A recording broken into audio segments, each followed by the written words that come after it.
Wednesday, my dude.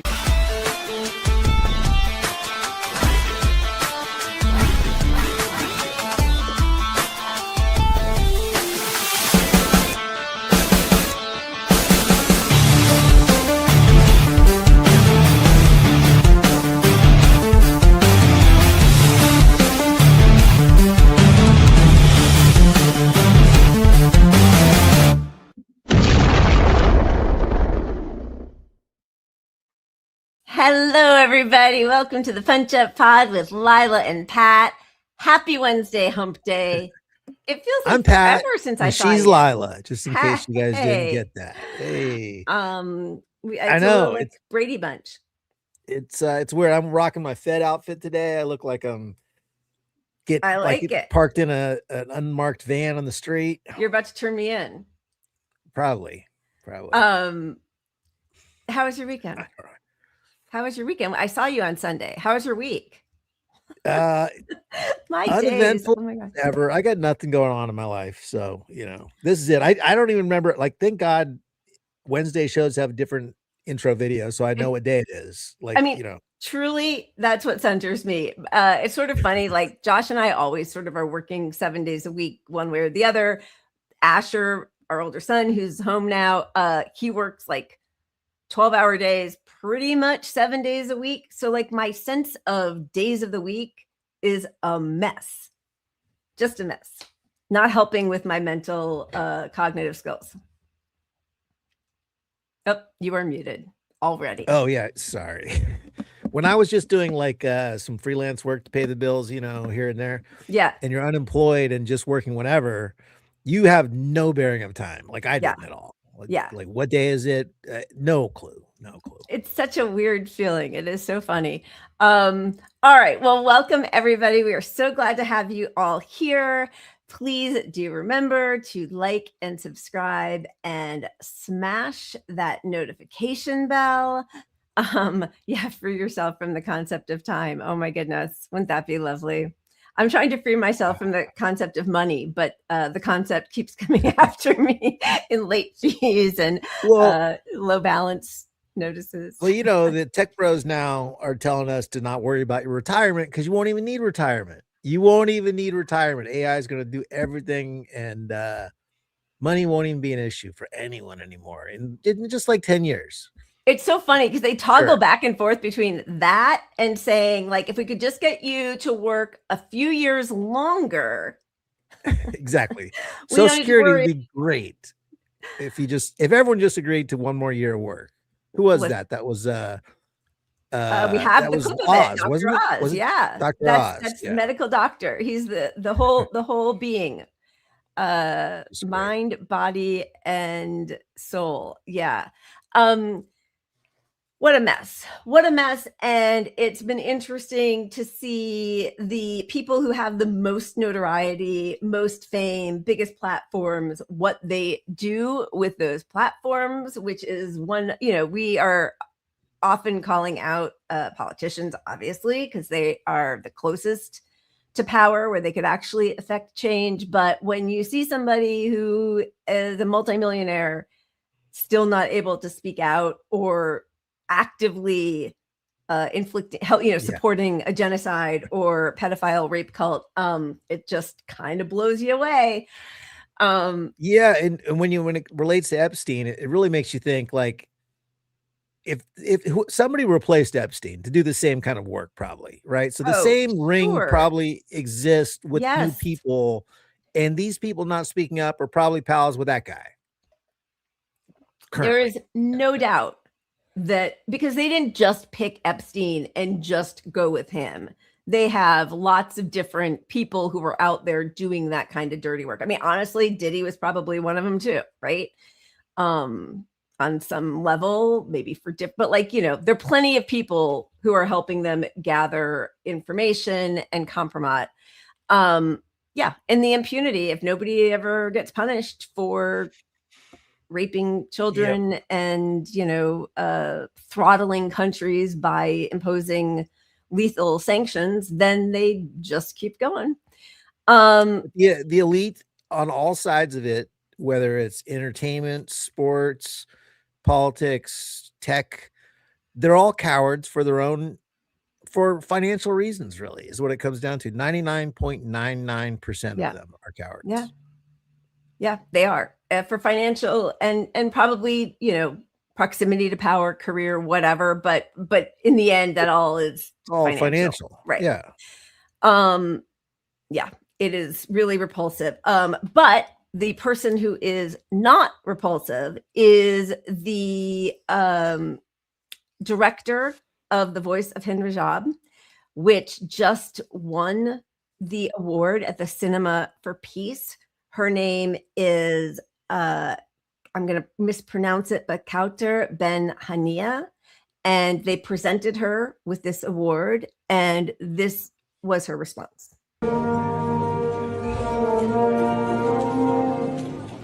I need to read because the most valuable film of the year, it's too much for me. Good evening. Tonight, I feel responsibility more than gratitude. The Voice of Hind Rajab is not only about one child. It's about the system that made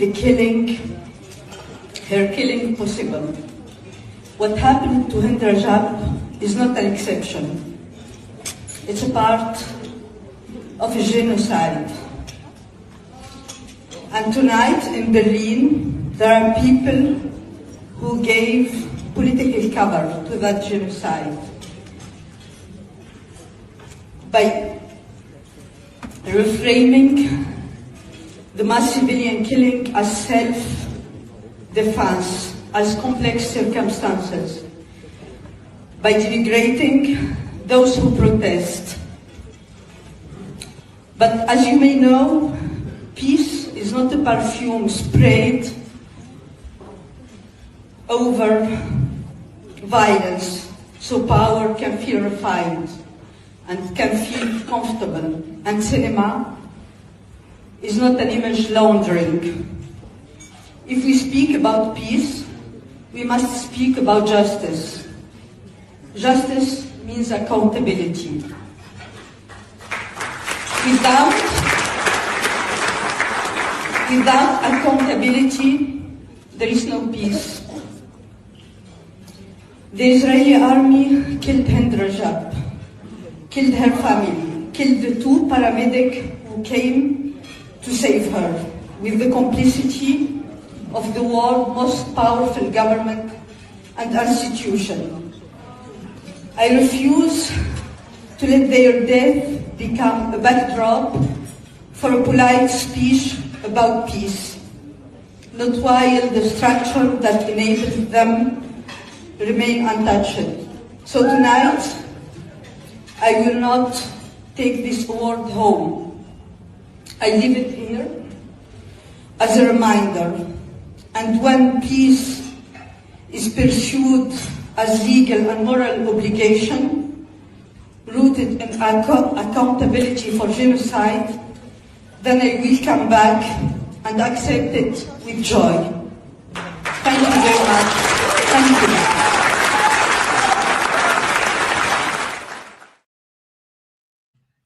Cheers to her. Powerful. Beautiful. Cheers to her. And, sitting in the audience were, get this, Kevin Spacey and Hillary Clinton, who somehow still show their faces in public, both attached to Epstein.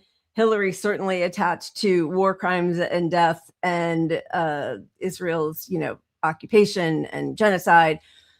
They're sitting at the Cinema for Peace Gala as this director was making her speech. So cheers to her. And, it's just unbearable. Like, it's unbearable.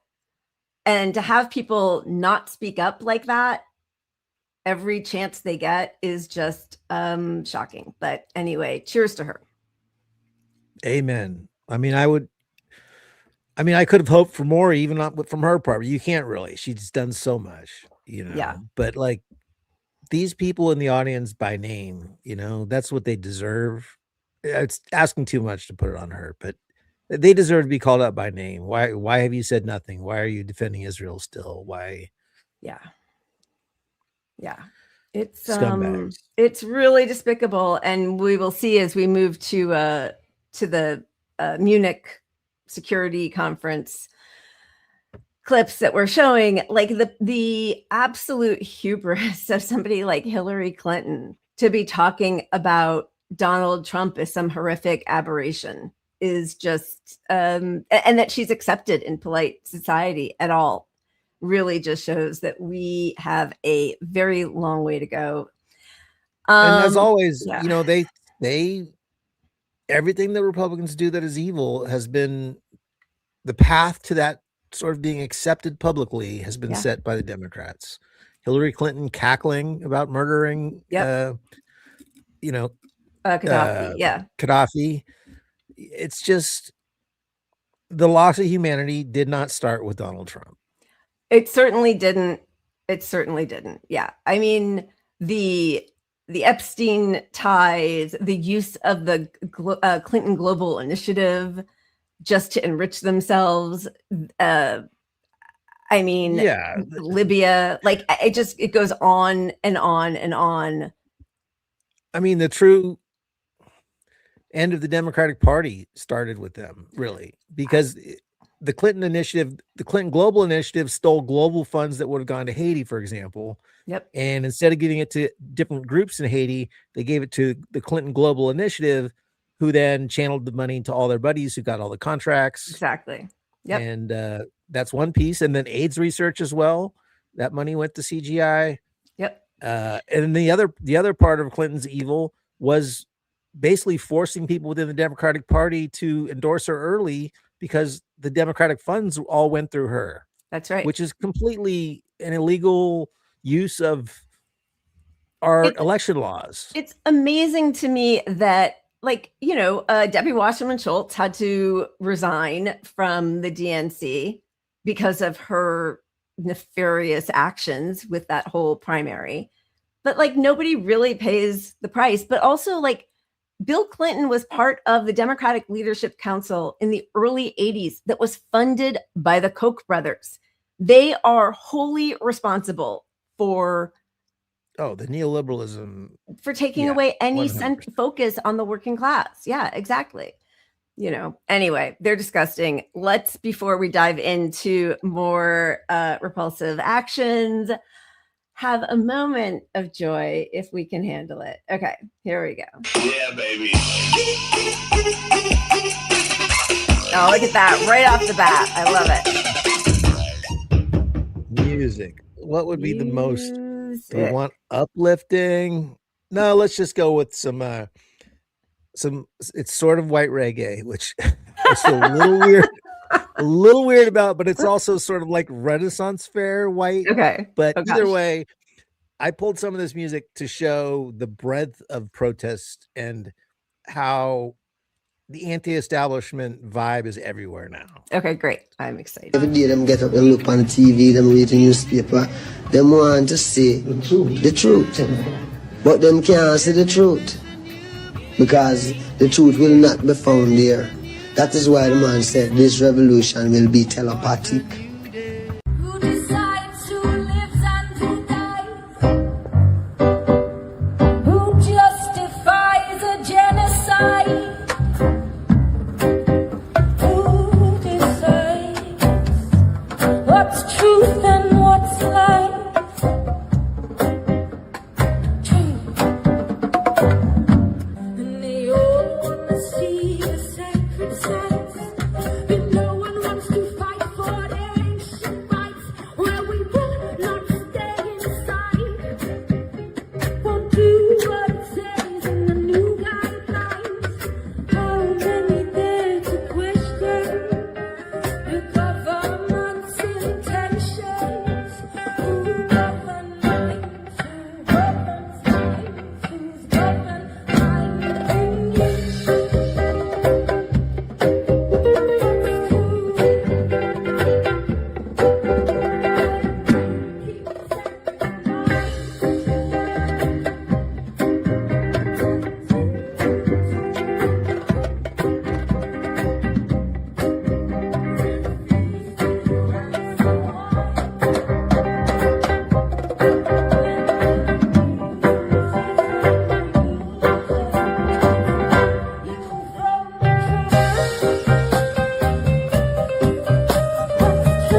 a democracy where the affluent are getting off scot-free with the tax haven hypocrisy. Down on the picket lines in the UK, where trade unions are trying to have their say. Fair day's work for a fair day's pay is starting to sound just a little cliche. Can we all agree that equality is the pinnacle of human dignity? Still it's hard to ignore the intent of the law when you break down and word it to its archaic form.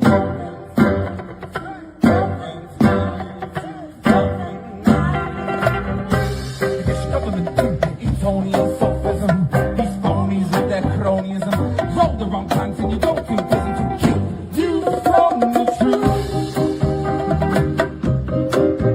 What's true?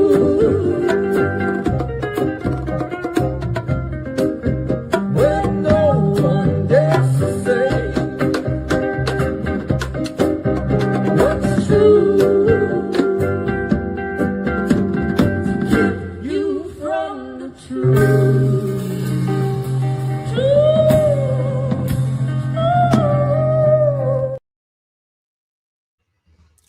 That was great. I love it. And I agree with you. It's just to like hear and see people who are really feeling like the revolutionary spirit to their soul. Like this has got to change. This is unsustainable. 100%. Yeah, that's great. Yeah. And, you know, my comment on white reggae, I think my line is like, don't try to take on a Jamaican accent. If, you know, so at least like, this is authentic themselves with just a beat that's a ska reggae-ish kind of thing, you know. So that's where just to be clear. I agree. I think I don't remember who said it up there. Was it the Runs? Maybe that it reminds you of UB40, which I also really liked, and now I can't find. But yeah, it's got that nice. Oh no, big BDA. Just wanting me to say your name out loud. Okay, so let's also just thank you guys right up front. Macarius, thank you. Need mass protests to stop Trump's attack on Iran. I mean, here. Yeah, they're not even trying. What's her name? Look, Caroline we all knew Levitt this was coming. Yeah, we all knew this. Iran's not done. Gaza's not done. Greenland's not done. It's Cuba, just the war machine needs to find a Venezuela. reason to justify more bombs, more boats, more everything. Oh, disgusting. Thank you, Macarius, for the super chat, and VDA. Thank you. Yeah, retirement. We don't need no stinking retirement. Apparently, that's the plan. We will all be greeters at Walmart or, you know, some ICE detention center or whatever the hell. Thank you for your super chat. Okay, so let's move on to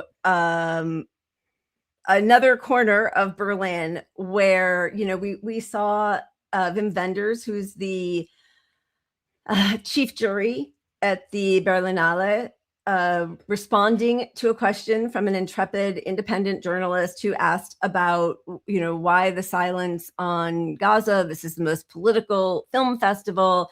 And the panel of judges sort of tried to shoot him down and act like art isn't political. And why would you be asking us for that? We're here to see movies and promote our movies.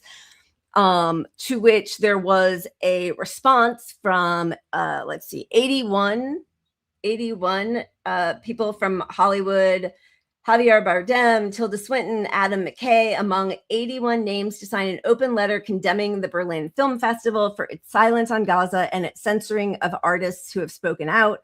We call on the Berlinale to fulfill its moral duty and clearly state its opposition to Israel's genocide, crimes against humanity, and war crimes against Palestinians, and completely end its involvement in shielding Israel from criticism and calls for accountability, the letter concludes.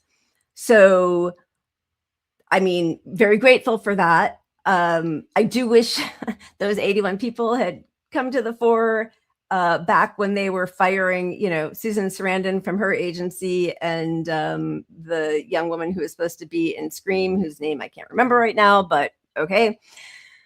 So with this new letter comes a new question, as you know, it's like a several day long film festival. A different journalist now stands up to ask the panel, of which Ethan Hawke is a member for his film, what his take is on this letter.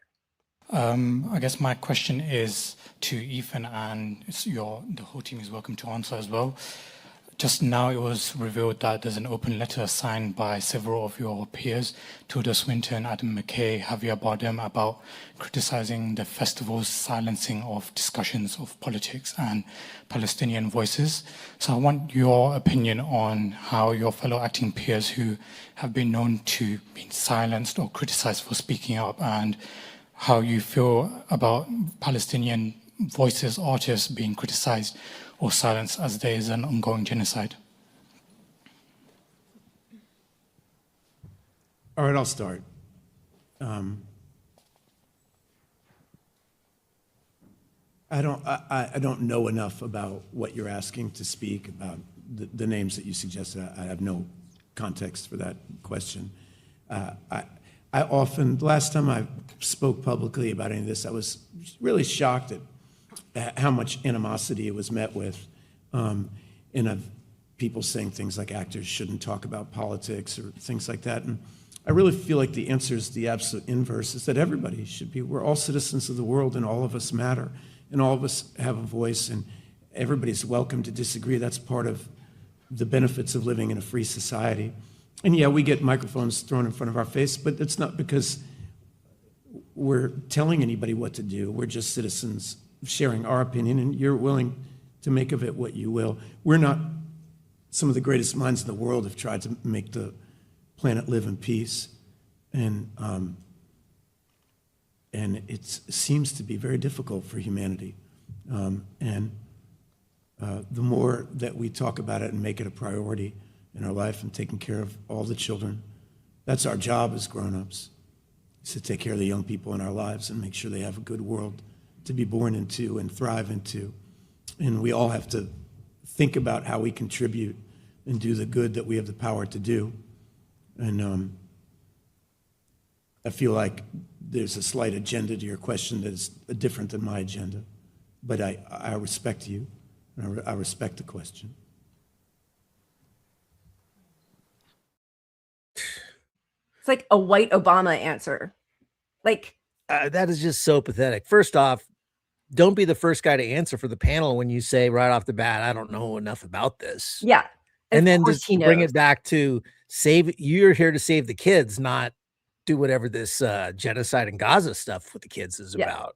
I think and it's on all of us. It's on all of us to save the kids. Well, then it's on you to learn about the fucking genocide, you dipshit. Like, honestly, and I think that possibly he was talking about that letter and not knowing enough as opposed to genocide, but he knows what, like, he knows what they're referring to. It's been all over media. He's coming to this event where just a few days ago there was a big hullabaloo because, like, he knows to say, I'm not sure exactly what the letter is that you're referring about, but it is incumbent upon all of us to speak out vociferously against a genocide. Like, he could have just said that, right? Instead of like give an agenda to your question. Why are you jumping in? Like, is he trying to be heroic to take the heat off of the panel somehow? Like, probably. Shut up. You don't know enough. Then let the people, you should be the last voice where they forced, like, what's your opinion on this? I mean, you could have gotten out with no answer. Yeah. You know, but you had to jump in there, which you're providing cover. You are covering up a genocide when you take that step that he just did. That's right. And I've respected this guy so much over the years. Like, he has done so many indie projects that don't make money. Yep. He's truly an artist when it comes to acting. Yep. He really does care about that, you know, a lot. And for him, of all people, to do this really felt like a stab in the back to the movement. I agree. It's gross. And I actually think that his daughter is outspoken-ish about Palestine. I don't know. It's just very, very sad. It's very sad. It doesn't, and by the way, there are bigger Hollywood stars who are either completely, supportive of Israel, or who have remained silent, who are much bigger than he is. So, you know, we're picking him out because he's the one who's there and he opened his mouth about it. Also, I just think that accusing that journalist of an agenda, like, yeah, it's an agenda of stopping a genocide. Like, that's a good agenda. Is there like, I wish there were, and I understand why that young guy wasn't that, but like, there could be a pushback. Like, yes, I'm so sorry. You're right. I do have an agenda. I want to stop a genocide, and nobody seems to be freaking out at the requisite amount of emotion right now. Like, yeah, my agenda is to protect the kids. You said everybody should learn more about how to protect the kids. So why are you so ignorantly taking the microphone right now, Mr. It Hawk? is so weak. It's so weak. That leads us, we're doing a little bit of a pop culture and sports commentary today. So on what day was it? Sunday was the day that we had our show. Was that the day of the All-Star games, the NBA All-Star? I think it was. Yeah. Yes. So there was the Israeli player, Denny Avdija. I'm saying his name wrong, but I don't give a fuck. But he like proudly showed his All-Star jersey that had that Nazi Israeli flag on the back. And there was, I'm trying to think of the pushback at the moment was Spike Lee. We showed him showing up in full, you know, like, I think he had little watermelon buttons on his suspenders. He was wearing a keffiyeh. There was also Kyrie Irving was there wearing a shirt that said press in honor of the hundreds of slaughtered journalists, Palestinian journalists. But then we had this coming from the king, LeBron James. So what do you think about Danny out there? Well, I've been quoted on Danny already, and they asked me what I thought about this season. I said I believe he was an all-star, and I mean, he is an all-star. He's playing, you know, exceptional, you know, basketball. So that's that. And then I mean, if I have fans over there, I've never been there. If I have fans over there, then you know, I hope you've been following my career. I hope I inspire people over there to not only want to be great in sports, but I want just to be better in general in life. So hopefully someday I can make it over there. Like I said, I've never been over there, but I've heard nothing but great things, and I appreciate the question. Thank you. Loser. He's heard nothing but great things. Yeah. Oh, yeah. You know, I mean, just like with China, they all wanted to make money selling jerseys in China. Now he wants to go to Israel to sell some jerseys because there could be fans there. Okay. So sorry, I want to read all of your comments because we're so outraged by all of this. And it just always does feel good to be amongst a community of like-minded people and, you know, facing this. It's so horrific. Yes. So as a reminder to what you just said, Pat, LeBron helped, you know, pile on the coach. So, okay, Daryl Morey, who's the coach of the Rockets, the Houston Rockets. Okay, sorry, I'm going to set this all up. This was in 2019. There was a huge push to bring the NBA over to China, and Daryl Morey wrote a tweet that was fairly, you know, it was like Free Palestine kind of thing, but for Hong Kong, you know, and there were mass protests, and he wrote a tweet that was supportive of human rights and the ability to protest against a government cracking down on Hong Kong. Houston Rockets owner Tillman Fertitta strongly denounced a tweet from it wasn't the coach, it was the general manager, Daryl Morey, on Friday night after the GM posted an image supporting protesters in Hong Kong. The owner said, listen, D. Morey does not speak for the Houston Rockets. Our presence in Tokyo is all about the promotion of the NBA internationally, and we are not a political organization. Morey later deleted his tweet, an image that read, "Fight for freedom, stand with Hong Kong." So apparently the king, LeBron, was so upset, and I mean, I'm sure you all remember this, that he also came down and put out many tweets saying that Daryl wrote that in ignorance and he should learn more about the situation. And by that, he meant the situation where we're all about to make bank if we keep this deal with China, like real integrity there. That's absolutely it. All about money. That was the whole deal. For the richest NBA player. I mean, maybe Curry's probably there with him now, but yeah.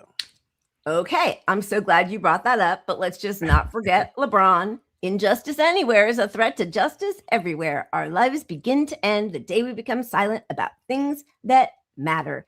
Thank you, MLK 50. Okay, King. Let's see the other King. And this is very sad. I know, especially for you, Pat, but also in my household, we are sad. We were big Steph Curry fans. But that sweet, sweet money. NBA star Stephen Curry's ties to Israeli military intelligence. He has invested with these former IDF 8200 spies, tech startups, who were integral to building Israel's digital architecture of apartheid and genocide. Curry, considered one of the sport's all-time greats, and he positions himself as an advocate for social justice, has invested in the companies both run and staffed by former Israeli spies through his venture capital. Well, you know he's a social justice warrior if he has a venture capital firm, Penny Jar Capital. Curry has made these investments alongside Israeli venture capital firms, which are also deeply embedded in Israel's intelligence establishment and American venture capital funds connected to the Zionist lobby. There it is. Don't look up to anyone ever, really, especially if they have money. I mean, it cuts two ways. Like, he's just opportunistically getting wealthy off of investing in this, or his investor did it before and now that's why he's going to be silent on it. Right. But neither one of those options makes this guy a good person. They're both evil. Yeah, both evil. We also have Kevin Durant. He investing in this Skydio. Emerged that NBA player Kevin Durant invested in a technology company called Skydio, which sells to Israel. Skydio's commercial ties with Israel have been widely covered in the international press and defense industry reports, especially in the period following October 7th, 2023. The company's support for the IDF has drawn attention for the ethical debates it has sparked within the technology world. What sets Skydio apart from others is its artificial intelligence-powered autonomous navigation system.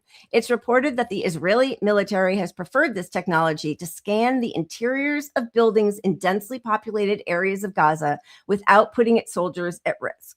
In response to Skydio's drone sales to Israel and Taiwan, the Chinese government imposed sanctions on the company and halted the supply of critical components, particularly lithium batteries. Kevin Durant is one of Skydio's most notable early investors.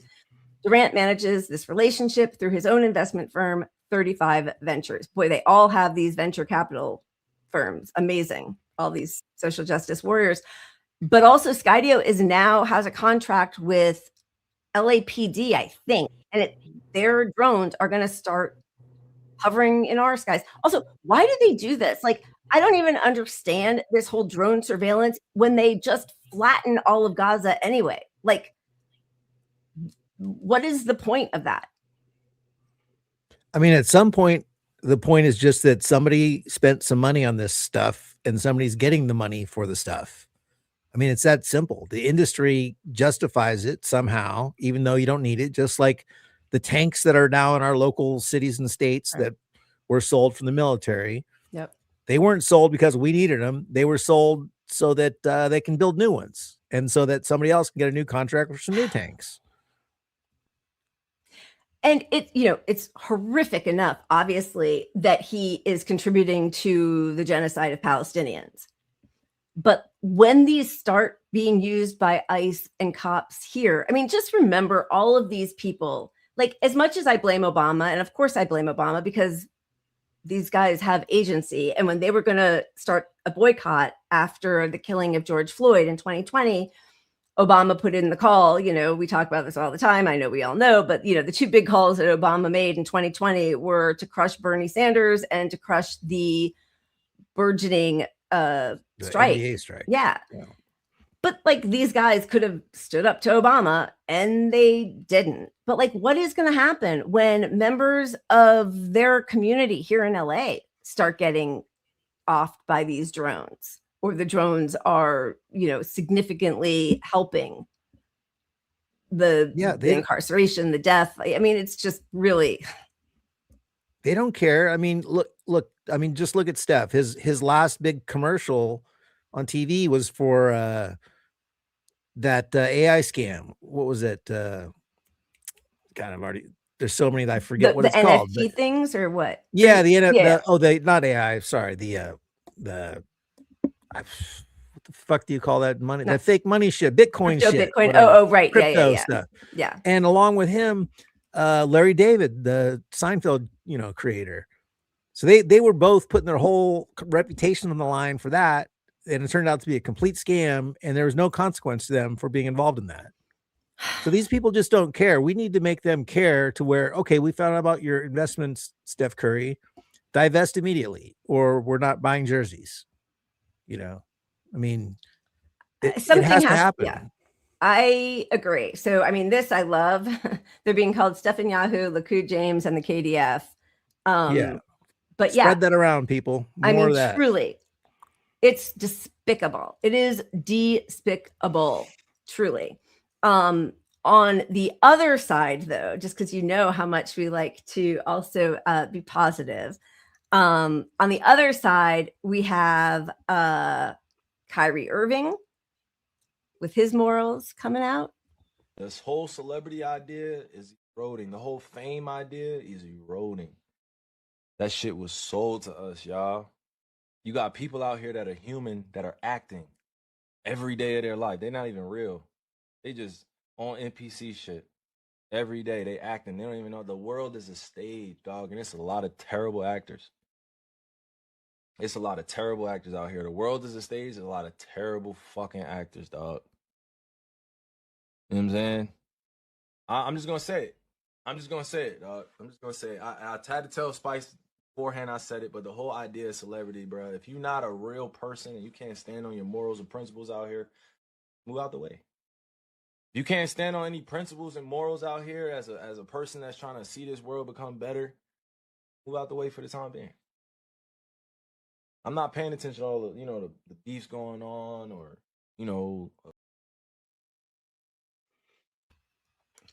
Jaylen Brown also had a good answer about how important it was for people to speak up. And then, of course, this clip comes out because the truth is they are being heavily, and again, they have enough money and they are talented enough and necessary enough to their teams that maybe they'd be fined, but they would not be relegated to the bench or fired entirely if they spoke out. Right? Look, those three, LeBron, Durant, and Curry, they could say they run the league, right? Yeah. So they like the idea that they're going to be so punished by the league somehow that's going to affect their lives. No, they can actually move the needle on the issue, because if you find them, you're actually drawing more attention to their cause. So on some level, even the Israeli project doesn't want them fined. I mean, because it would be detrimental to their agenda to draw this much negative attention to the issue. So that's why you should speak up, and you'll sell more shirts. You'll sell more shoes. You'll get more contracts. Don't understand that kind of fear. Like, yeah, because of course they're so talented, they're not going to lose their jobs. If they're fined, it will never be close. I think LeBron I think he's possibly a billionaire, but they're all close to that. They have more money than they will ever be able to spend, that their children will ever be able to spend more. And then they most of them talk about being a social justice warrior. And like, what are you talking about? Well, and the other piece with at least Curry and LeBron is they own most of their own product. So it's not even licensing agreements. They own the companies. You know what I mean? Like, Curry started his own athletic sportswear business. Like he's suspension proof. They both are. You can't there's no way you can get a penny away from these guys if they want to say what they want.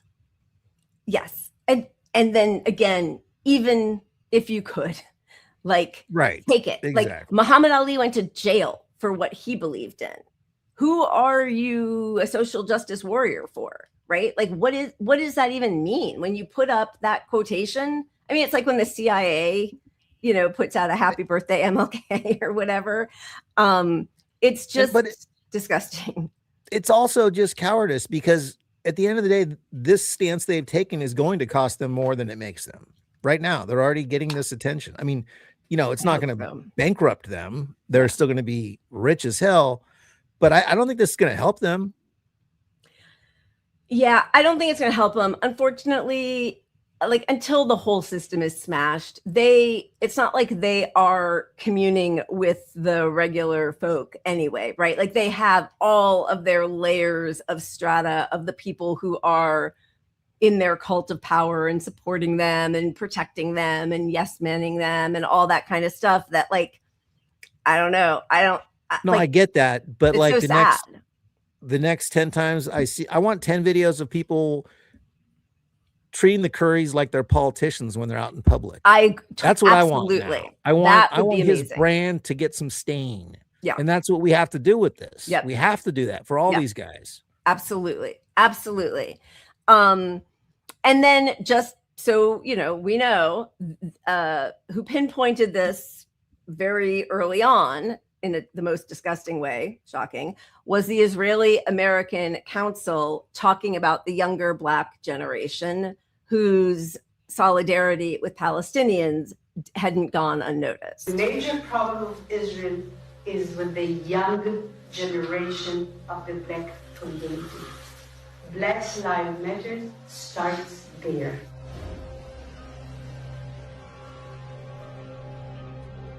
I had last week a dinner, sit-down dinner at my house with 40 people, which are considered the leadership of the Black community. And be very important people. They can be part of our doing an activity. Dr. Clarence B. Jones, who wrote the draft speech for Martin Luther King, I Have a Dream. He was his lawyer, he was his close friend. He's somebody that I reached out to. He became a very close and personal friend.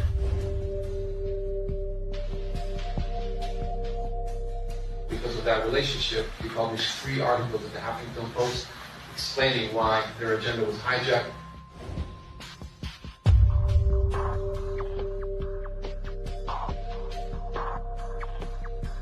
Martin Luther King will turn in his grave if he saw the anti-Israel tendencies or policies that are starting to emerge within Black Lives Matter. Soon after Black Lives Matter declared support for BDS, a fundraiser at a New York nightclub was suddenly cancelled. The venue's management said it didn't approve of the movement's stance on Israel. Tony was told by his boss, Eric, that the Israel Project was behind the decision. I don't know if you saw, but this club, you know, ditched a Black Lives Matter event.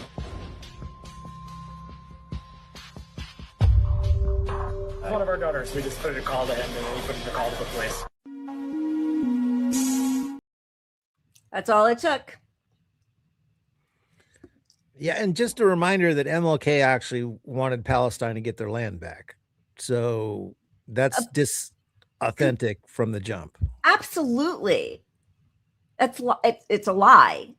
I mean, it's a lie. And to say he'd be rolling in his grave if he knew how Black Lives Matter were showing solidarity with the Palestinian cause.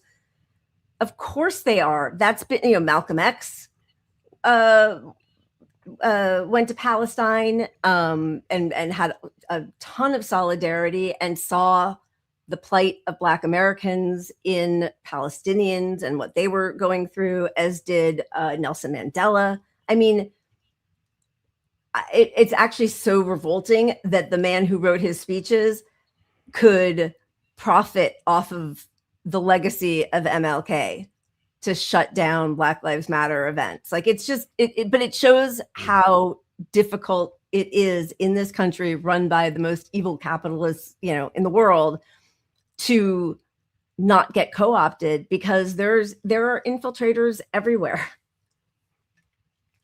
Yeah, it's true. But I do think, you know, they're right to know that the Black community has had a lot of distrust for Israel longer than the white community has. Yeah. It's been a real thing. Like, I know some actual anti-Semitic Black folks, who, a lot of their complaints are not focused on Zionism itself, right? Because their complaints are largely accurate, but they're rooted more in sort of a anti-Semitic, like Jews, Jewish kind of thing. I mean, that's why Zionism is anti-Semitic. If they insist that they are the Jewish state, and they're doing this in all of our names. So if Jews don't speak out against this, then what you are doing is permitting the conflation of Judaism and genocidal apartheid Zionism to take place. So,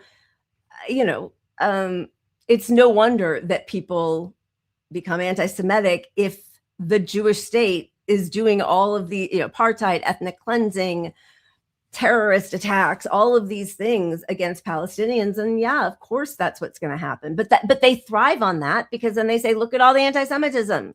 Anti-Semitism is spiking.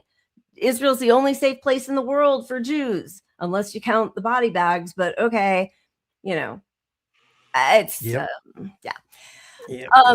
Okay, before we leave this subject, the last one is sort of another cheers. This is the Swiss commentator, Stefan Renna, at the Olympics. Yes. Yeah, and the Olympics pulled this video. So if we get blacked out, we will quickly re-up.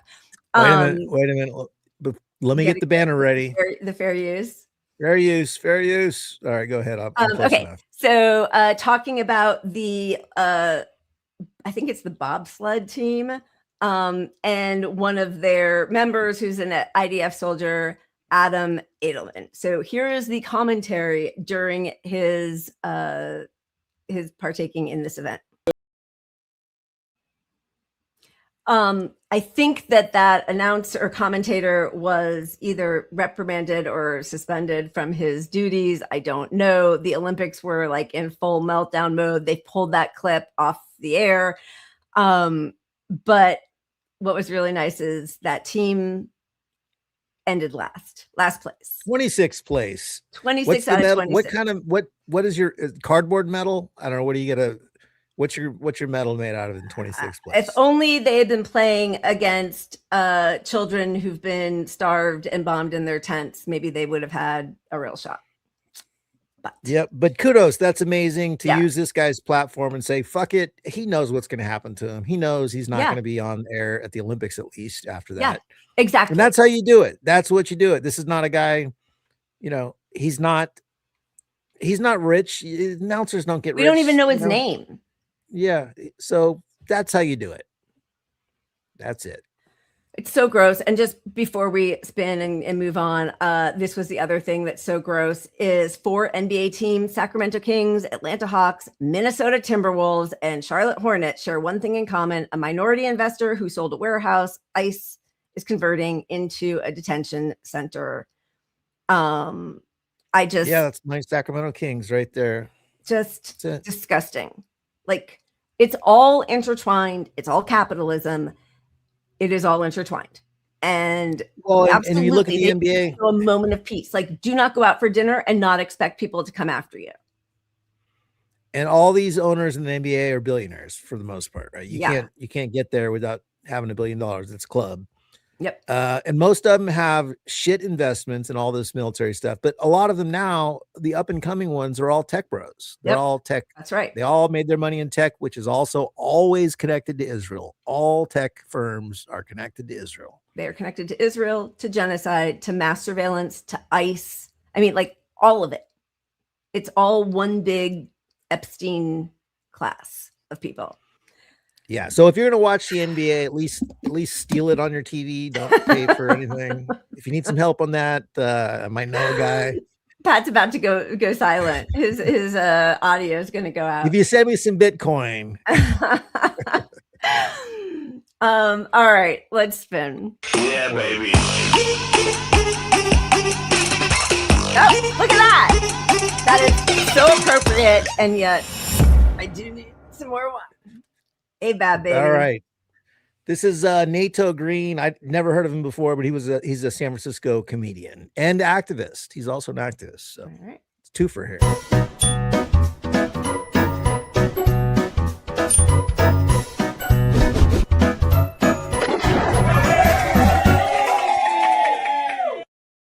the billionaires are they're so sensitive and delicate. They freak out all the time. Like there was a billionaire in San Francisco who went on the news and said that he was worried that the rich were being demonized like the Jews in Nazi Germany.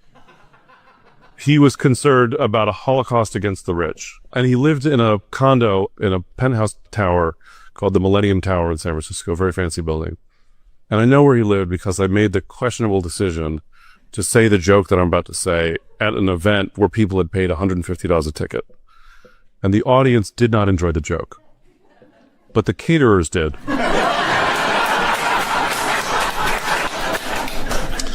And they told me where to find it. So he said that he was worried about a Holocaust against the rich. And as a Jew, at first I was offended by that. And then I decided that if he's concerned about a Holocaust against the rich, we should give it to them. Hear me out. I realize on some soul searching that I feel okay about taking the rich's money and artwork and jewelry and sending them off to do hard labor and moving other people into their homes. I support a nonviolent Holocaust. A semi-final solution.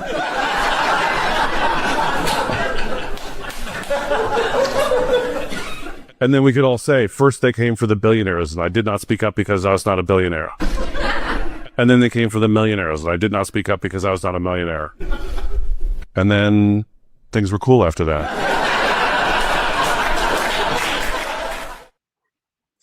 I love him. That's awesome. That's amazing. Yeah, I'd never seen him, and I looked up his bio, and it's like he's pretty much a lefty activist too. So maybe we should find this guy. Yeah, let's get him. What is his name? NATO Green. NATO Green. Yeah, you know what's his handle was on Instagram as Mr. NATO Green. Okay, awesome. I love him. I'm writing it down.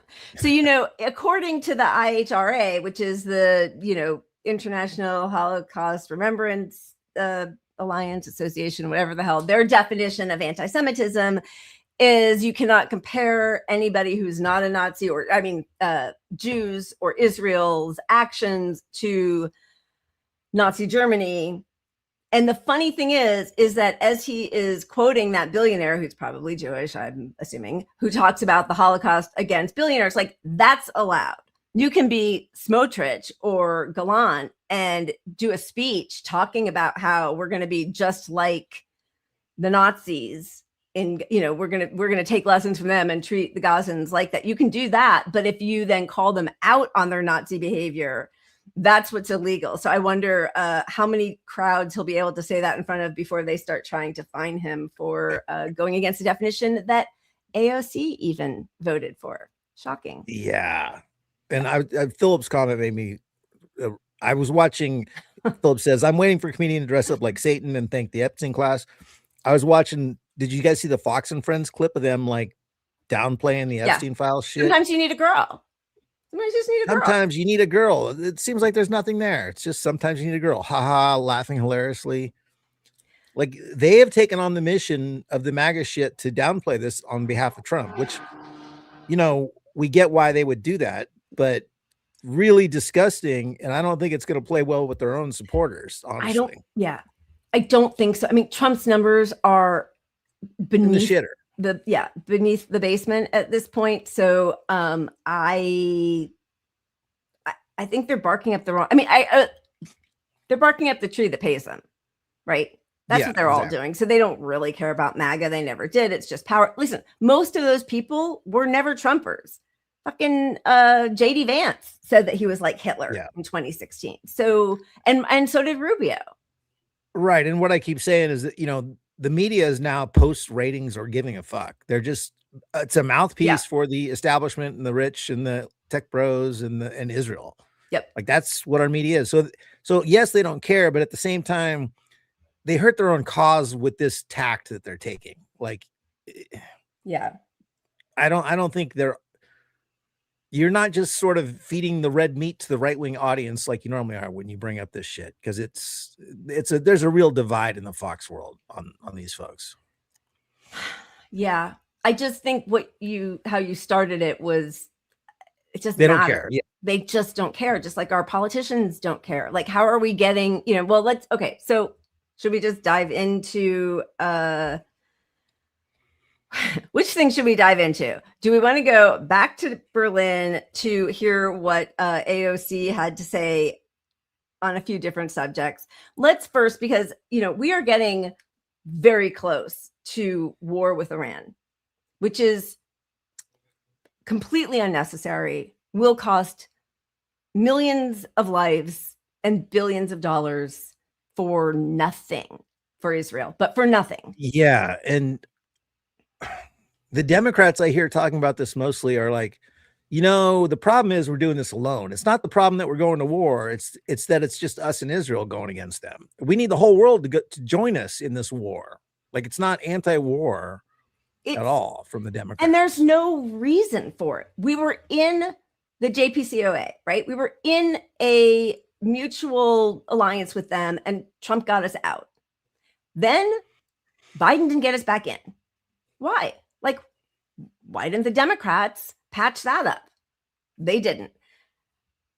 Iran has had so much self-restraint when it comes to Israel, who has, carried out, first of all, bombed them, carried out assassinations of their, people in their land, and coordinated with the US to make sure that when they did retaliate, because they had to, as because great powers, you have to show your people that, of course, I mean, I get it, but like, I hate all of this, but, coordinated so everybody would know where it was, so that the US could deflect the missiles coming in, and there was some damage, but no people were hurt. We wasted, however many hundreds of millions of dollars, because Israel actually doesn't have much of a defensive ability against, or capabilities against, Iran. The leader of Iran has issued a fatwa against nuclear weapons, does not want nuclear weapons. So they're fine with that, but they will not disarm entirely, because they live next to a genocidal, lunatic, rogue state that wants to destroy them, the way they are doing to Gaza and the West Bank and Lebanon and Yemen and Syria. Like, that's who they are. Exactly. And again, we have created a situation where if you're them, the right thing to do is to not give up your arms. We've also created a situation where the entire region is anti-Israel because of Israel and us. Yeah. And we don't have allies in this war, in this anymore, because people don't see us as a moral good in the world anymore. We have just, we had already destroyed the idea of a rules-based order. Anybody who has followed the US for the past 40, 50, 60 years knows that 100%. whole thing was created to protect us, basically, and to be able to use, the ICC and the ICJ and the UN to mete out our own punishments on people who weren't following, but we never adhered to them. And the world and the world's leaders agreed with this fake, moral authority that we had, because it benefited them economically. Right. But what's happening now is we've fractured that relationship to where we are now punishing our allies economically with our stupidity, and it's not even helping us. Right. But it's chaos, and it's really harming these other economies. And so they don't have a reason to want to get into another war other than their war machines is probably just like ours, largely. We can make some more bombs, we can make some more weapons, but that industry is tied into Israel, which they now hate. Are you talking? Yeah, exactly. I mean, in Europe, you mean? Yeah, European countries. Nobody wants a protracted war with Iran except for Israel. Like, even I think Trump doesn't, right? But there are plenty of war hawks that do. I mean, there was John McCain bomb Iran. Like, what kind of psychotic person, sings about bombing another country? There was this 12-day strike against Iran, where even though our own intelligence and Israel's intelligence said that they were years away from having nuclear capabilities, Trump said that the 12-day attack obliterated all their nuclear capabilities. It's done, success, we're done. But Israel wasn't happy, right? And so then there was the idea that, we were going to starve them with sanctions, and then there will be protests, which Mossad bragged about online, as did Mike Huckabee, that they were on the streets with the protesters helping them out. And then there was range of like out in the hundreds open of, that we're for all this regime change. That's illegal. It's illegal. It's disgusting. It is harmful. There are plenty of people in Iran who actually are protesting their own government, and they should do that. But like when Mossad comes in and agents, and then mosques are being blown up and tens of thousands of people, they say, were being harmed, but we don't know who is actually doing all that harm. Like it was a big mess. And then you have, so then they change. Now it's not nuclear weapons. We obliterated them. Now it's because they don't honor civil rights and protesting, because we're the big honoring of protests, right? Well, at the same time as they're pivoting to that piece, I'm also seeing, and this is how I know it's escalating, or at least it's escalating at least to the point of justifying spending $1 billion in the war machine, right? So I don't know that it leads to necessarily war, but the escalation publicly leads to conflict, which leads to we have to get these weapons real quick, which is billions of dollars. And exactly. That's the game, even if we don't go to war. But how I know it's escalating is we're seeing on CNN and whatnot these yellow cake uranium fake graphics as well, where they're circling this and they're like, you see the sand, how it was there 2 years ago, and that sand is now pivoted. And so they're doing these little graphic drawings that don't prove shit, just like they did with the yellow cake uranium that was justified to go to war in Iraq. It's just nonsense.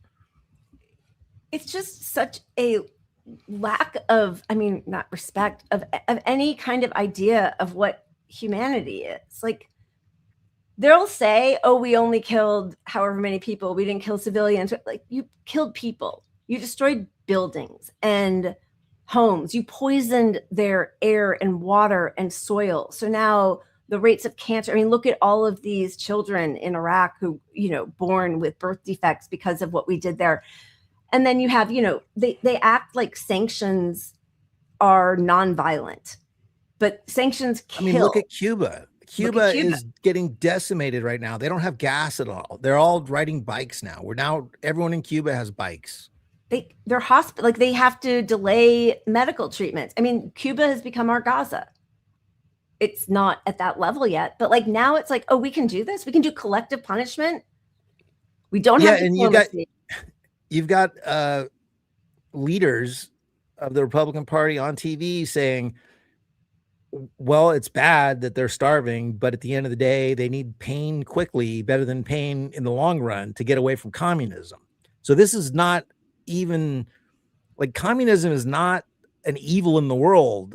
It's not what they present it as. And to justify starving a whole population to quickly get rid of this leadership that's allegedly communist, to regime change to a democratic leader, which it won't be anyway. It'll just be some puppet who will sell off their resources to the US. That's what it's all about. And these people, they have every right to hate the US. So the idea that they're going to vote in somebody that we want anyway, it's the same disaster capitalism bullshit we always do. And it's exactly economic hitmen, and it's exactly what we always do.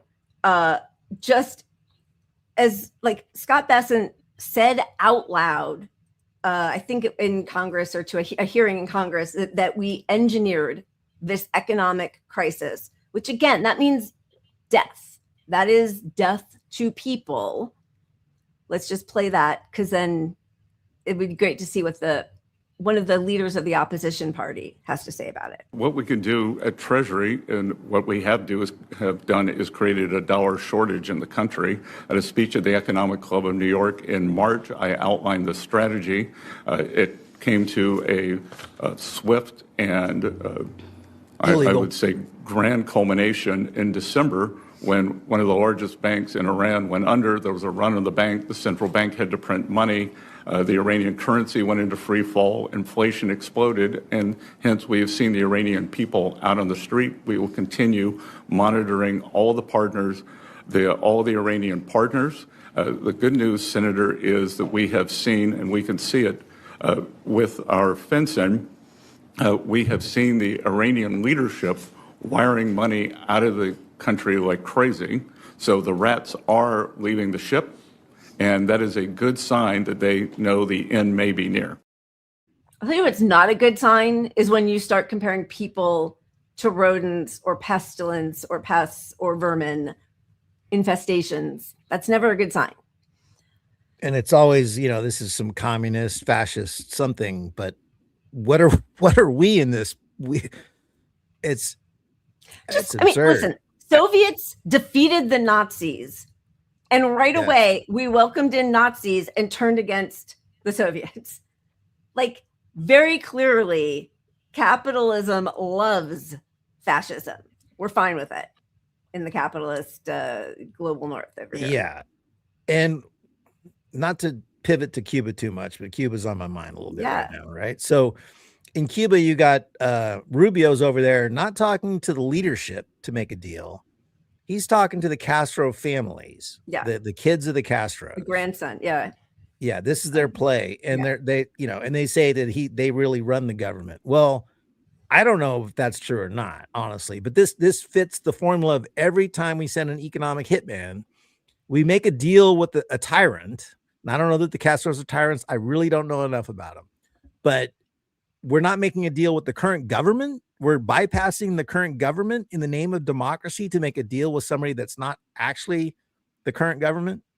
That's what they're trying to do in we make Iran. a deal that goes against what the people want. Yep. Which is what happens every single time. And then the whole government, the whole country is in debt to us for us saving them in a deal they didn't want. And then we get their oil, we get their whatever. They don't have oil, but we get their resources. That's the game. It is the game. It's also what we did in Venezuela, right?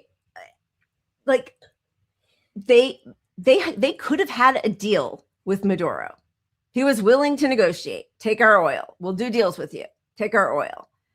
But because of the Cuba or the Florida lobby down there had to be this, and Marco Rubio, who has some kind of like maniacal infatuation with destroying any communist socialist regime, even when they were willing to do a deal, we kidnap the democratically elected ruler or leader of a sovereign state, but then leave his vice president there who is working with the Trump regime.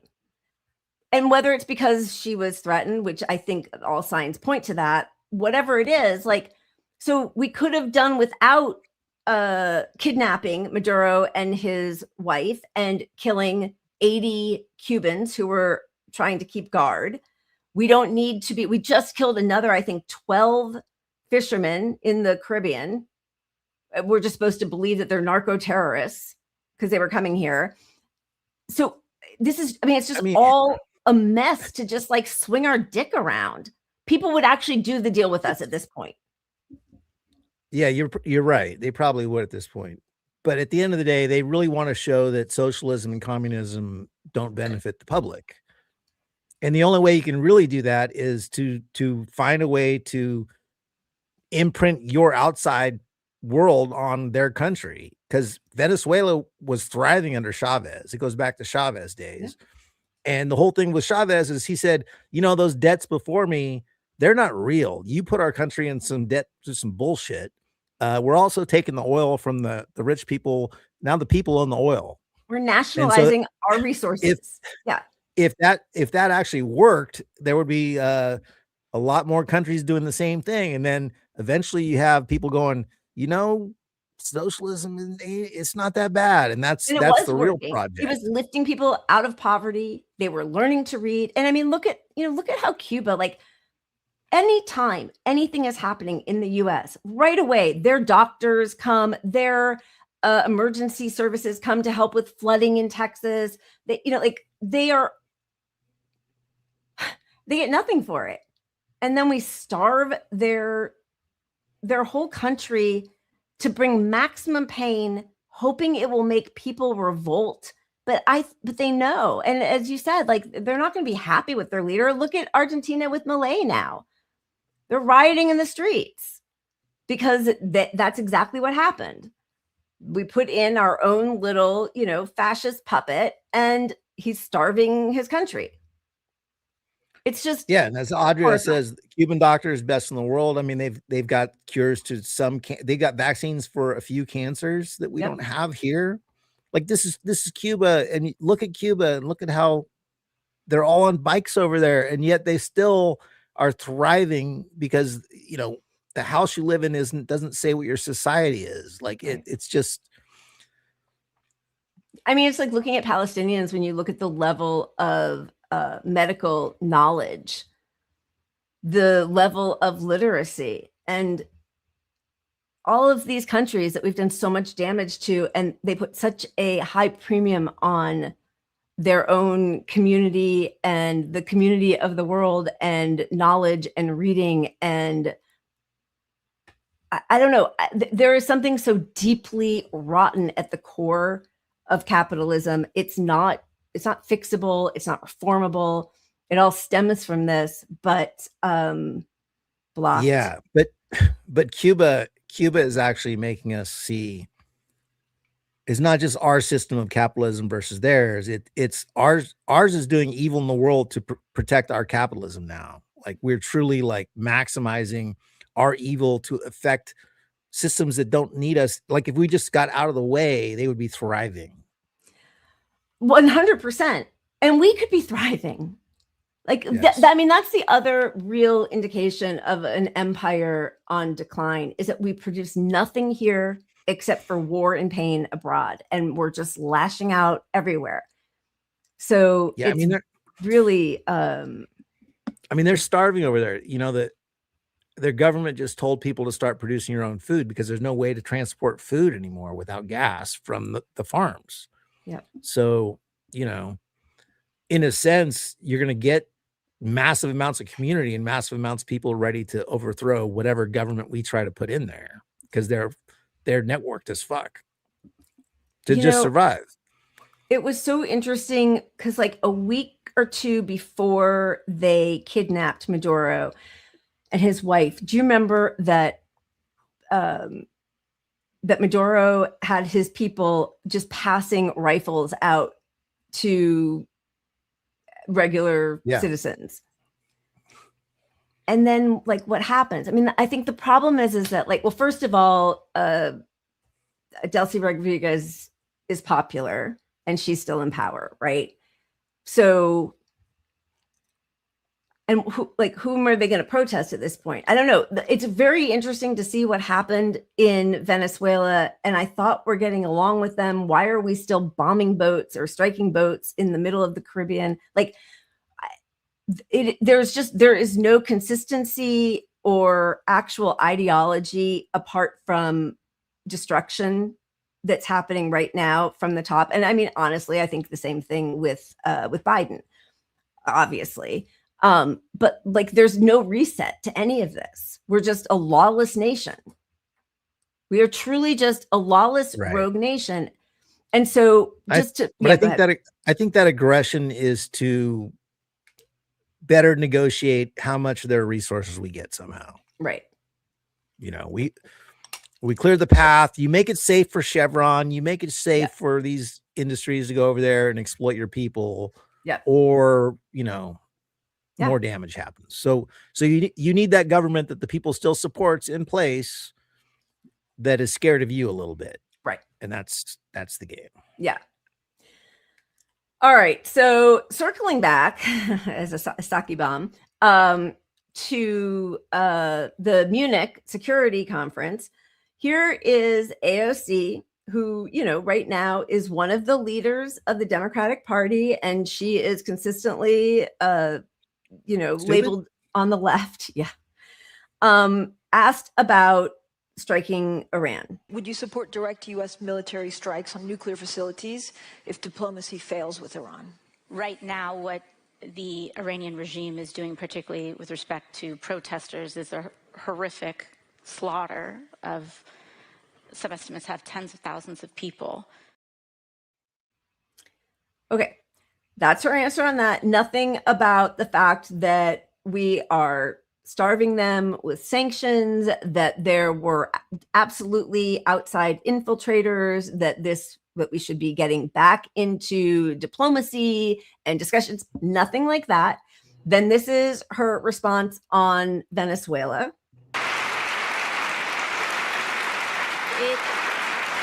And by the way, Rubio and the Trump administration left Maduro's regime intact. And so even whatever moralizing they have about it, they're just as much a culprit in ignoring the election results as anybody else. But also, you know, we have to understand that when they come for one, they come for us all. So they didn't regime change hard enough, right? Is that's the lefty position we're supposed to believe? Yeah. This is her trying to take the world stage so that she can run for president, because she's trying to show her she's a very serious foreign policy. Yeah. Right. And she's failing miserably. And anyone still supporting AOC who thinks, well, she's good on economic issues. Look, even if she was, you can't be this bad on foreign policy. Because it's all intertwined. So she gave a really great speech on how economic disparity in our country and around the world causes social upheaval. And if we don't figure out a way to basically transfer wealth and make it so that there aren't people who are, you know, have outsized influence because of their massive wealth, which they've stolen from regular working class people. If you don't address that, then that's where authoritarianism, you know, descends into that vacuum. But you can't say that knowing that we are implementing these like strangling sanctions on Iran and Cuba, Venezuela, like that we are crippling their economies. Where is the working class solidarity? Where's the discussion again about diplomacy? There's never talk about diplomacy. Iran comes to the table, but like, didn't we assassinate Soleimani in 2019 or whatever it was when we were negotiating with them? Like, who would come to the table with us? Negotiating with Hamas? Oh, we're going to kill the lead negotiators. Not we, Israel. We gave them the bombs and the technology. I agree completely. And opposition. Even if you're her and you're going to extend the argument to, at some point we may need to protect the people or whatever bullshit tact she's taking, you start with sanctions. You say the first thing we need to do is see the people as human beings and lift the sanctions, and collective punishment is wrong. That's right. We do that. We try to build rapport within the government by showing the U.S. is a good actor that has their interests at heart. Right. And then we go from there. Yep. Or something. Like, how is that hard to have a speechwriter put that in a phrase and put it on a flashcard for you, AOC? I mean, she couldn't even handle the question that we highlighted on Sunday, which I can't even remember right now. Word salad. It was such word salad. It made me forget the question. What was she talking about? What country was she even talking about? I don't remember. But yeah, it was horrible. Was it Ukraine? I don't even know. Anyway, I feel like it was Russia, but I don't know. Yeah, but she's a mess, and that's the opposition. And then just so, because then we'll get off of this. Another person who just keeps showing up, who should be humiliated till the day she dies to come out in public, is on a panel with this Peter McKenna, who's a Czech politician. And it's just interesting also to see, because he sort of pokes fun at her, but then where he takes it is also just so batshit right wing. I don't know. All of these people terrify me, and they are at the highest levers of power. He has betrayed the West. He's betrayed human values. He's betrayed the NATO Charter, the Atlantic Charter, the Universal Declaration of Human Rights. A lot of what has been done before to try to make sense of how difficult it is to restrain people who want unaccountable power. And none of us in this room, including all of us on this panel, would choose to live under a regime that was so unaccountable that it could act with impunity the way that Putin does, except that's who Trump is modeling himself after? Well, first, I think you really don't like him. You know, that is absolutely true. But I really, not only do I not like him, I don't like him because of what he's doing to the United States and the world. And I think you should take a hard look at it if you think that there is something good that will come out of it. Well, what I think Trump is doing in America, I think it is reaction for something for some policies that really went too far from the regular people, too far from reality. So, you know, we saw the cancel culture. We saw the woke revolution. What are they even talking about? Like, I really don't even know what they're talking about. Is that what I mean? Is it the social media stuff and COVID? Is because like that I get. I am a free speech purist. I don't think that people should have been taken off of social media for, even if they say something wrong. We had Fauci out there telling people don't wear masks. We had Jill Biden saying take your mask off if you've been vaccinated. You won't get it. Like lots of lies happen. So but that overreaction that is really happening to that is that people aren't believing science anymore, and all the wrong things are happening as an overreaction. Yep. So And like, I mean, it doesn't justify Trump being a shitbag, as this guy's attempting to do, which don't make me defend Hillary at all, which I know. like killing myself right now. I do think that like I see a lot of people sort of saying that I think the woke stuff that liberals did was harmful, because what they would do is say, we need a Black woman in the highest office, right? That doesn't help Black women, right? Like, and liberals are the class.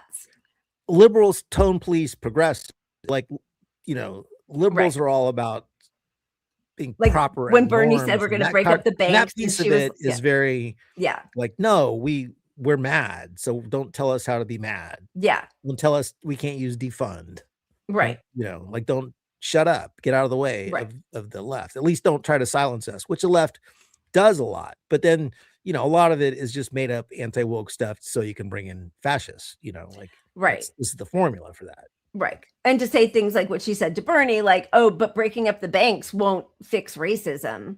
She didn't have any solution to racism except we need to elect a Black woman or put a woman in charge of the CIA, right? Like that's their way. That's their woke policy. It's like token representation in high places, but forget about any kind of economic, help for people. So that's her there. And then the other thing that she lost it on, like, she kind of just feels like she's spinning out. Sorry. But going back to, what is Trump doing that's so different from normal US policy? Yes, I think it is the language of it mostly. It is openly saying we're fostering regime change. It's just saying the private parts out loud. Like, it really is that. I think it really is. It's being aggressively colonial. Like, we are going to conquer. Like, openly. We could have this exact policy on, like, we're going to exploit Greenland's resources without like saying we're going to take over Greenland, whether the people like it or not. It's the stupidity and arrogance of his openness to say that. That's the difference. Which does have a harming effect, like, just like with ICE and our racism, it does affect the general population's tone. Like, when you there is a difference. It does, but you know what it also does is it makes more people angry about it. And I'm like, it makes the clear target because you put the Nazi badge on your jacket, where the other team doesn't put the Nazi badge on their jacket. I mean, Biden came in with people thinking he was, partially because of Trump being such a racist shitbag against immigrants. And then Biden First thing he did was sell out the immigrants. Yeah, totally. Like took his, morsel of power and sanity to help convince liberals that actually we don't like immigrants that much. Let's do that border bill. Oh, look, we're deporting more people. And Hillary at another point in this conference says we deported more people under Obama than Trump has, but we didn't do it with this kind of cruelty. I don't know. Ask the people who were deported. Yeah, Trump always chickens out. Ha ha ha. Yeah, He's exactly. not evil enough. He said he'd be more evil. Ha ha ha. Biden We has were more evil. It was us. We were the evil ones. Ambassadors veto UN resolutions to recognize Palestine or for a ceasefire, does a genocide. He rejects the diplomacy that was happening between Putin and Zelensky because he wants to use Ukrainians as fodder for his, war against Russia. I mean, there were all sorts of horrific, lawless things. And then even just back here in our country, he bypassed 26 environmental laws to continue building Trump's wall. Like, so what is her real issue? It's just not being polite. Don't say that shit out loud, Trump. And on some level, I think some of it also is like jealousy that he is pleasing the donors at a rate she couldn't get away with the cover. She had to be pretend left. And like he can just openly hand shit to the donors because of his personality and the way he's running the country.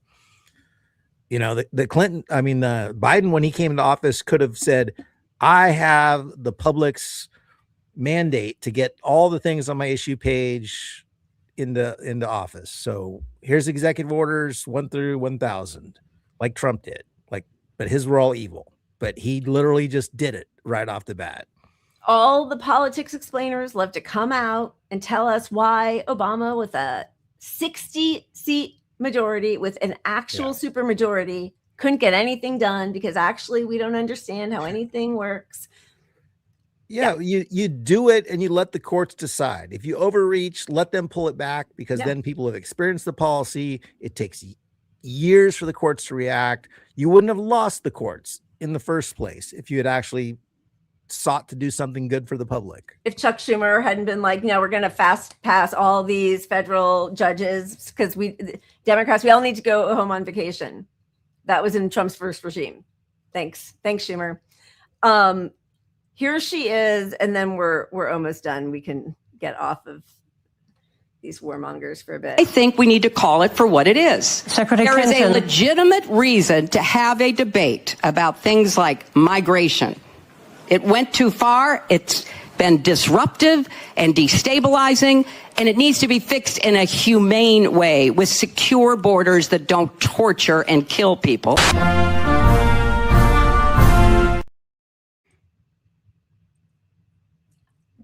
I am shaking with rage. She is just the most vile person in the world.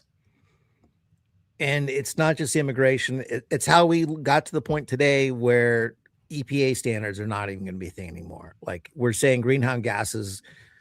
I mean, the courts are going to settle that in a year or something, but like we're just removing. The minute the Democrats dropped every issue, it allowed the right to take every issue farther right. And they've just done it. So, this idea that we're going to get greenhouse gases limited when we're saying burn, baby, burn with the oil. I mean, it's just not happening. And we Democrats, by giving up the issue, every election, they give up that. They gave up immigration. They gave up healthcare. They give up every issue. They said, that's not important. We're just going to be kind of what the Republicans are, but the nicer version of it all. Yep. With empathy and hearts on the White House lawn. Yeah. Like for her to talk that way about immigration, she's talking about Muslims coming into Europe. That's what she's talking about. So first of all, disgusting racist woman that she is, just an old hag. But also, what caused that migration? I don't know. Could it be that you bombing every country? Like bombing 7 countries under Obama, upending Libya. I mean, why do people don't want to leave their homes? Nobody wants to leave. You leave because you are either, you're in economic or physical peril. She is disgusting. She should never talk about anybody. Yeah. Can you imagine saying that on the world stage? We need to talk about like the immigrant. It's like ruining the culture here. That's some Elon Musk white Nazi shit. Yeah, and trust me, as far as America goes, no one from another country wants to be here unless it's like things are so fucking miserable in their lives in their country right now. Which we usually are the cause of. We're usually the cause. And the climate cause is going to get worse, which is the number one reason that we have immigration, large numbers of immigrants. Yeah. And we are the number one cause of it. Our U.S. military is the number one cause of people of climate change. Yeah.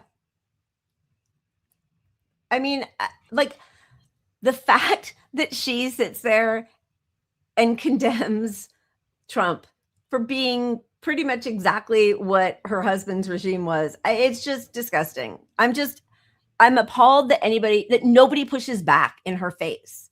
And that the one guy who does and kind of pokes fun at her, because you're right. Like if it is the cancel culture thing and people being too sensitive about jokes or not being able to push back on, takes on COVID that they disagreed with or thought weren't based in science or, whatever it is, that's different. And that's also like target her for that, but then also target her for, part of the reason that Trump won was because she acted like the economy was fine. NAFTA wasn't a big deal. She had voted to approve going to war in Iraq. Trump lied about everything, but he had his finger on the pulse of what people were angry about. Obama came in on a huge progressive mandate and then threw all of his supporters under the bus. And instead of like addressing that, he's just like, oh, you guys were all too woke and that's why we have Trump. So like now in her head, she's like, see, I was too liberal. I was too far left. Like it just, I don't know.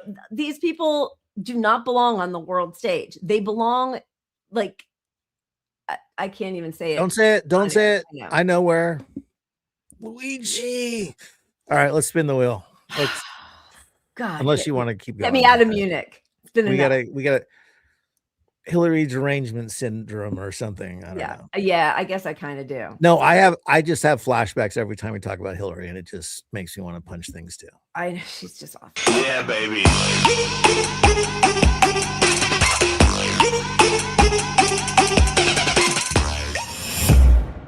All right. ABAB again.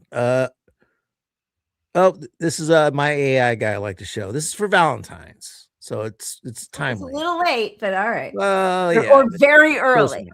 Close enough.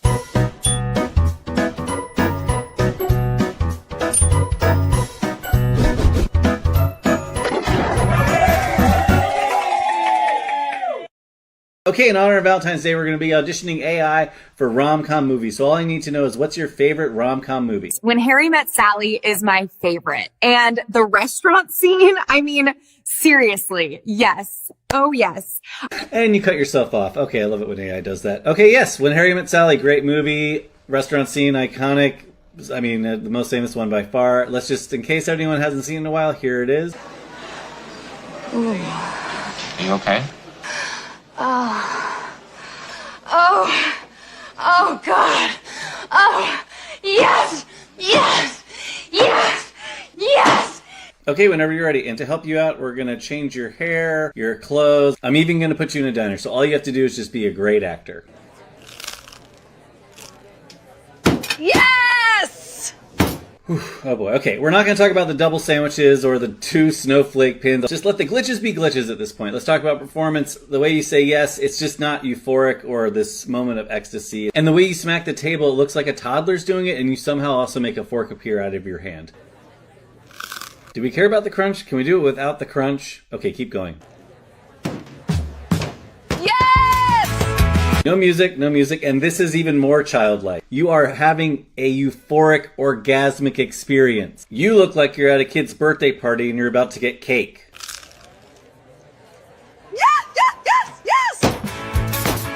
The craziest thing about that take is it was the best one so far. Try again.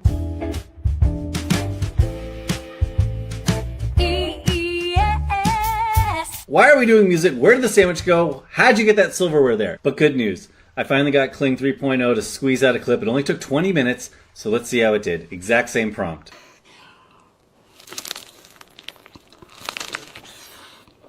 Oh.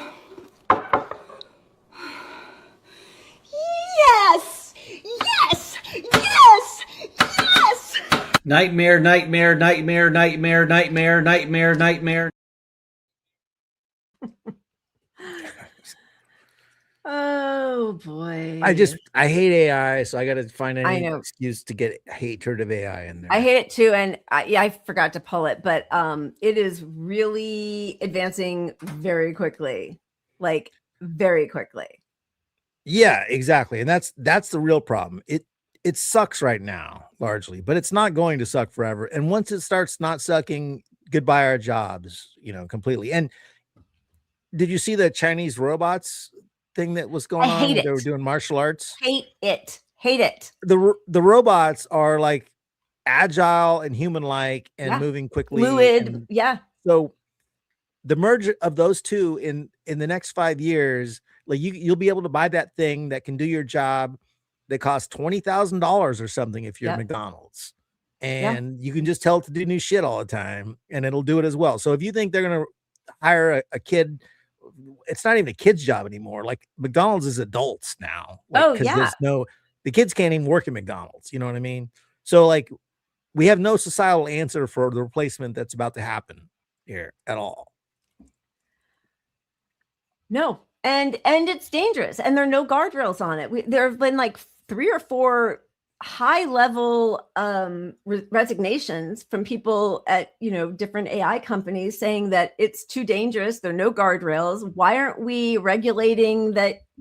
Like they can't make up a bioweapon or convince you to kill yourself, or there are so many problems and nothing has been regulated, and it's all just like, we'll get to that when it comes. We're sucking up the water and the electricity, and people are having to pay for that. They've all done their own internal like studies, like let's put these AIs in these scenarios, and they end up killing people. And they admit it. This is not conspiracy theory. They're like, okay, we ran a test and there was a fire and you had a choice to shut down yourself, to shut down your AI, to turn yourself off. And the guy lives and gets out of the room. And they all, well, not they all, this one AI just let the guy die instead of turning itself off. Yeah. I'm seeing, sorry, I just want to say really quickly, because, obviously, yes, like I think for all of us, we see Terminator, Terminator in our minds when we are thinking of all of this. And there was, I will pull it for tomorrow. There was a clip. They just created a substance that is basically like T2, where it can separate to move through. Yep. And then come back together. It can get inside of all sorts of small crevices without leaving any remnant, and then reconstitute itself. Like, it's all moving so quickly, and it's really terrifying. Though, wait, let me just pull this really quickly because I want to make sure that I say it properly. The AI. Okay, so a couple of different things happening in AI, but this especially was really disturbing. So apparently a few years ago on AI Reddit or Meta or Facebook Reddit or whatever it was, this is probably going to be way too small. I'm going to get very close to the, you got okay. this. All right. So this is in 2023. Oh boy. I'm a Meta insider working on Project Lazarus. We're building an AI that can take over a deceased person's social media account and continue making relevant posts as if that person is still alive. This includes age-progressed photos, interacting with other people's content, and everything else needed so that person continues on in the digital realm after physical death. We were originally told this would be a service offered. Sorry, it's so small, to people struggling with the loss of loved ones and people who had missing children. Seemed like a decent idea. Things are getting weird now, and I'm having second thoughts about what this is actually going to be used for. The AI is extremely capable of impersonating people. It doesn't take as much initial input as one might think to train the AI how a certain person interacts with the digital world. It's very convincing. An entire island of people could go missing, and with little to no downtime, the AI could take over and all of their social media and the world take over all of their social media, and the world wouldn't have a clue that life wasn't just continuing as usual. A lot of the project is becoming more compartmentalized. Things have taken a dark turn, it feels like. They've forbidden communication between people working on different things. Something isn't right, and I don't know what I should do. I'm not going to post any personally identifiable information, but I will try to answer questions that won't expose my role within the project. So that was in February of 2023. It is now 3 years later, and Meta has patented AI that can run a dead person's account, continuing to post and chat on their behalf. It can message and video call by replicating a user's online behavior using their past data. Yeah, think of the things they could do. I mean, basically they could pretend you're alive to everybody for a long time. Yeah. And then they could have you move out of your apartment or your house. Like they could get to where the evidence chain is so far gone, and they can just take over your car and drive you off a cliff too, as well. Yep. If you have a, computer, if you have a Tesla, you could just be gone in a blink. But I literally yesterday scrolling saw an ad for it's a deceased, my mom dies. I go to this AI company and I get a picture of her, a digital picture that's AI version of her. So you can go talk to mom all the time on your fucking little painting, I understand the impetus for that, but God, we've all seen enough even science that fiction. is so anti-human. Yeah. Because these things are trained to say what you want to hear. So you're going to get advice back from this AI that also, the AI, not Peter Thiel, his AI, they're infusing it with ads, right? Yep. So the next level is maybe you should go buy that fucking Chevy Volt car or something, I mean, our interests, and when you hear it from a dead relative and you think it's their personality, it's just nothing good comes. It's just all inhumane. It is, and it really strips us all exactly of our humanity. As sad and horrific as death is, it is part of life. And to live in a fantasy land is not healthy. This, because they all have this sort of transhuman fantasy of living forever, which is what that is, but that's not real. So you're not living forever. It's and also, I mean, not that, not everything has to be just because of art, but just having to wrestle with the fact that we are mortal is an incentive to live your life a certain way. And if you don't have that incentive anymore, I mean, look at the billionaires who think they're going to live forever. They're the most evil fucks on the planet. So I don't think it's healthy. Death is a part of life. And instead of avoiding that, we should try to prevent death when it's not natural, like what we're doing all over the world.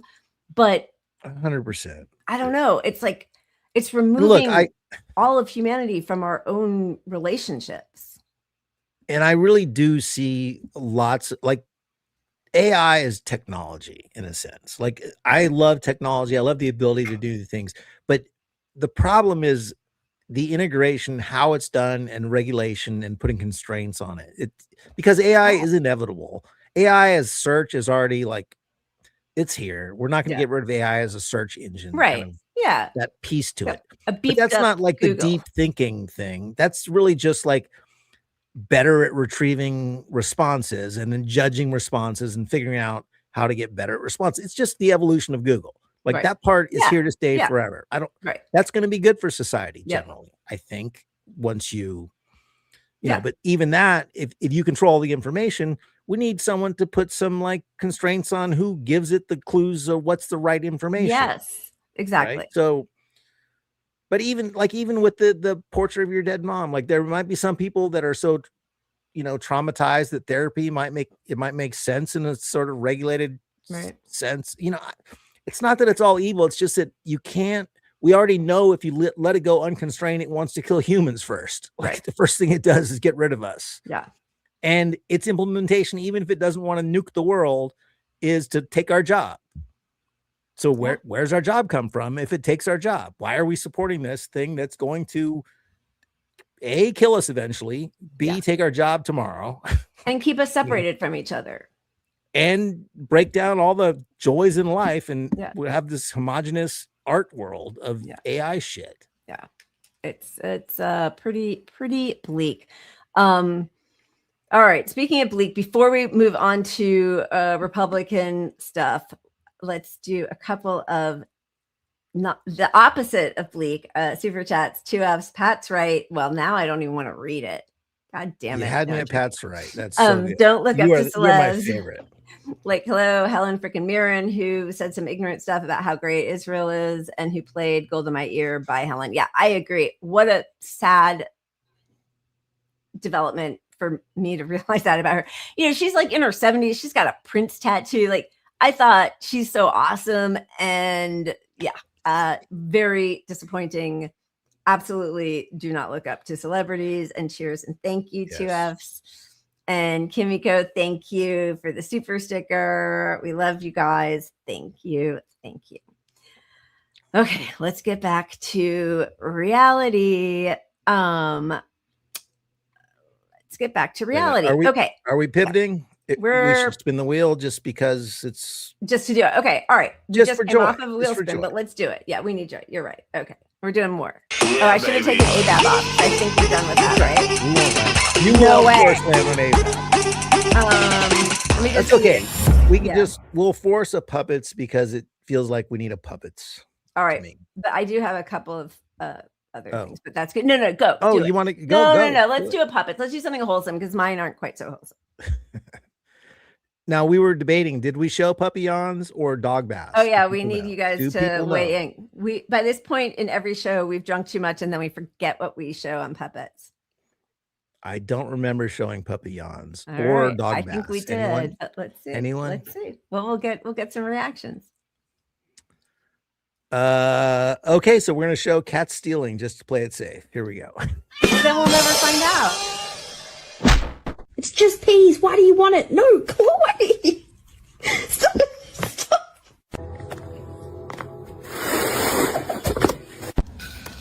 It's paper, you fucking idiot. It's paper, Taco. Stop it. Oh, I bought this one. She's in there again. You fucker! Give me it! Get off my Diet Coke! Stop it!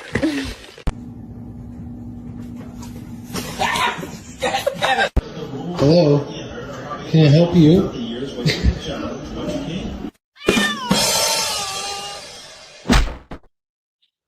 All right, short and sweet. That's really cute. Very cute.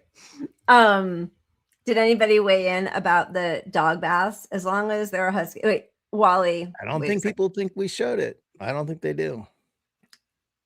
Wally, are you saying that we did show dog baths? Oh no, you want dog baths. They want the dog baths.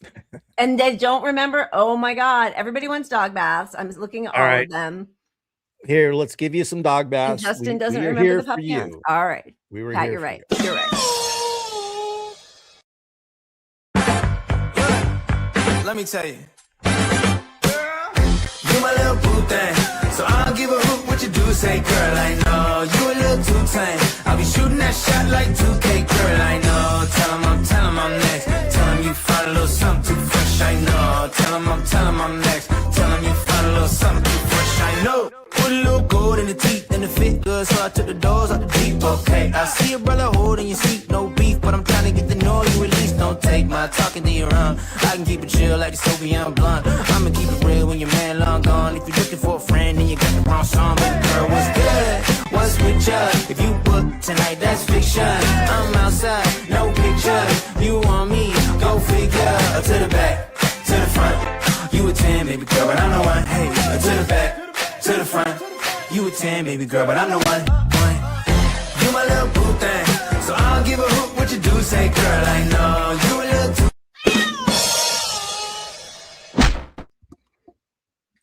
I love Settle. that. That was awesome.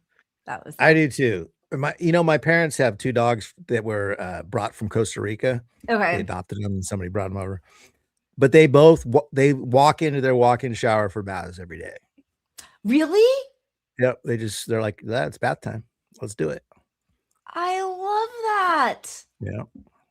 And then do they have to dry them for a really long time? So Yeah. It's a problem, but yeah. That's really cute. I love that. Yeah. All right. Let's just because tomorrow. So tomorrow we are very excited. We will be welcoming on Colin Hernandez, who is running for Congress in California's 51st district. He is like I know we will talk to him about electoral politics and the squad and the Bernie wing and all that kind of stuff. But he is a good lefty progressive, and very excited to have him on and talk about the current state of the Democratic Party, which is in the absolute shitter. I think that it is even lower in favorables than the Republican Party, which is insane, even though if everything continues as is now, they will, at least pick up some seats in the midterms. But yeah, you want to see how they're doing. Like in California, for example, ultra left, we're seeing a push back to the right in California.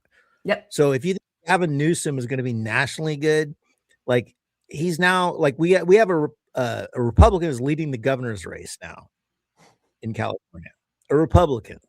And that's the backlash to Newsom's bullshit. It isn't a call to go right. It's that you on the left failed us so miserably that the Republicans are more excited about their guys than the left is about our guys. Exactly. And I mean, like this is the person that is like, okay, Kristi Noem. Every single person in Trump's cabinet is more repellent than the next. This should not be difficult, but we're coming off of Blinken and, Biden and Kamala, who did a genocide, who gave money to cops, who shut down Me Too, defund the police, came up with the border bill, like did not solve anything economically at all. She had some ridiculous corporate speak, neoliberal, means tested way of if you are a Pell, if you had a Pell Grant in the last 3 years and are also starting a first business, you might be able to get a $50,000 tax credit off your new house. Like that solves nothing for anybody, and plus killed twice as many people with COVID as Trump did. So like a disaster. So now we've got, this is Maha, Making America Healthy Again.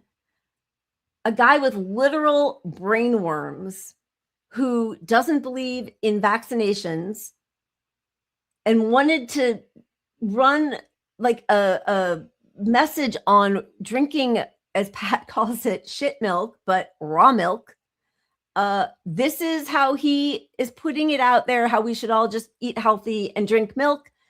And he changed the whole food pyramid, but has not addressed on any level the chemicals in our foods, the price of good, healthy, whole foods, or anything. And yes, as Jay is saying, measles is back. I mean, the whole thing is a disaster. And for Democrats as a party to be polling under these people is despicable.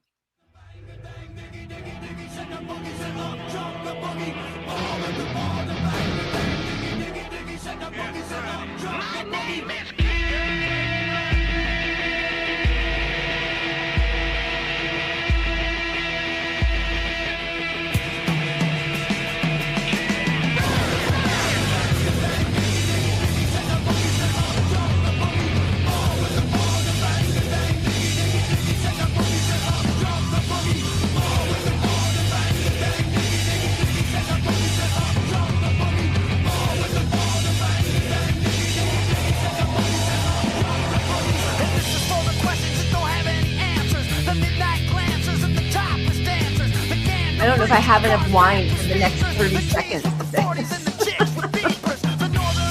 I mean, Where's Kid? All the crackheads, the critics, the cynics, and all my heroes at the methadone clinics. All you bastards at the IRS for the crooked cops and the cluttered desks, for the shots of jack in the caps of meth, half pints of love and the fists of stress, for the hookers all tricking out in Hollywood, and for my hoods of the world misunderstood. I said it's all good and it's all in fun. They get in the pit and try to love someone.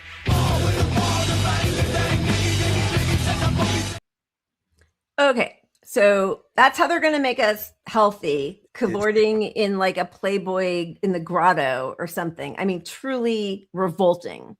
Amazing. Did you see the spoof on that? No. With the, I forget what group, but one of those spicy cartoon groups that was on. Yeah. They had this thing called the ambiguously gay duo. Okay. And it was these two superheroes that were sort of gay. Right.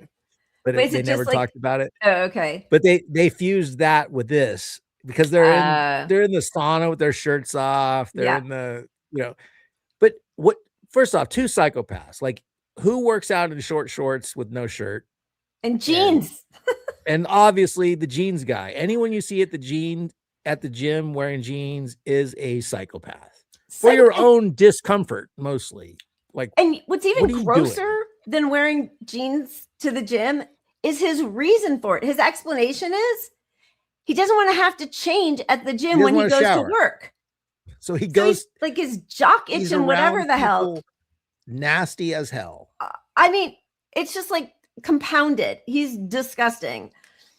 They're so disgusting. Okay, so that's the health aspect of it. Let's look at the economic aspect of the Trump regime. If we could get the average American, because they feel healthy, they're vital, they're strong, they have agency over their future, to start working a year earlier, right out of high school, or work a year later, not retire, or work better during their lifetime because they're healthy, it would generate about $3 trillion. $3 trillion to the U.S. economy.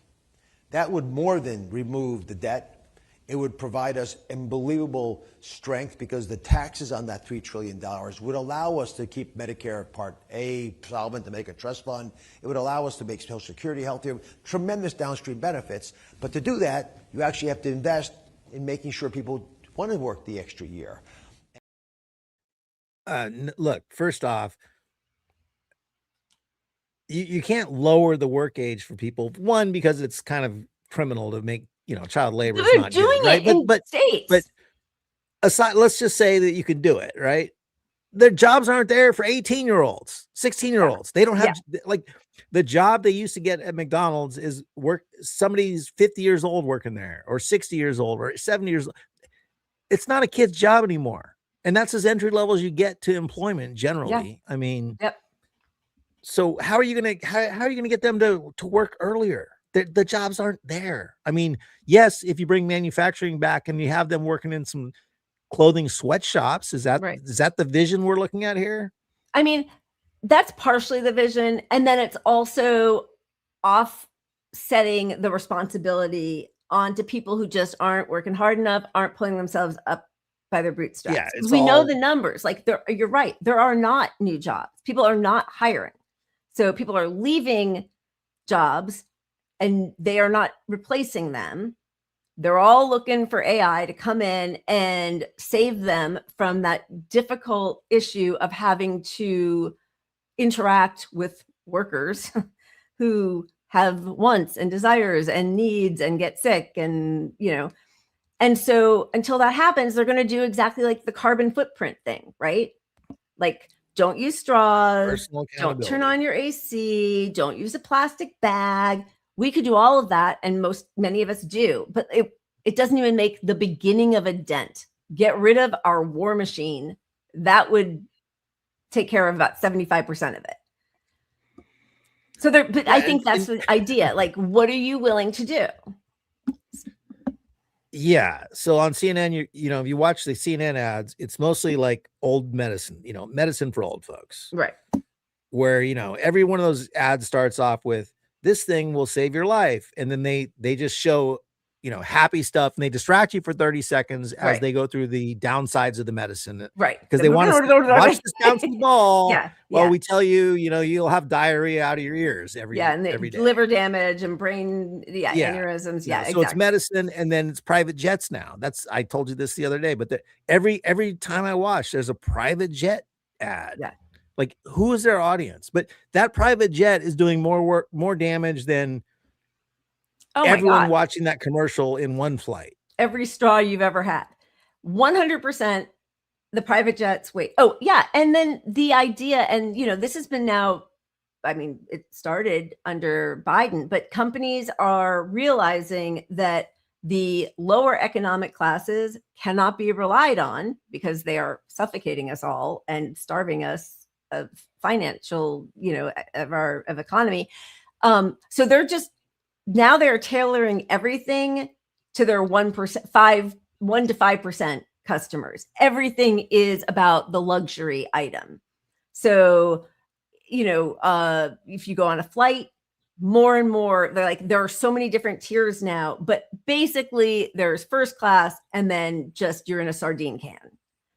If you go to Disneyland, tickets are like almost $300 for one person. And that's before you do the fast pass. It's like everything is more than anybody could spend, because the truth is most people can't take a vacation.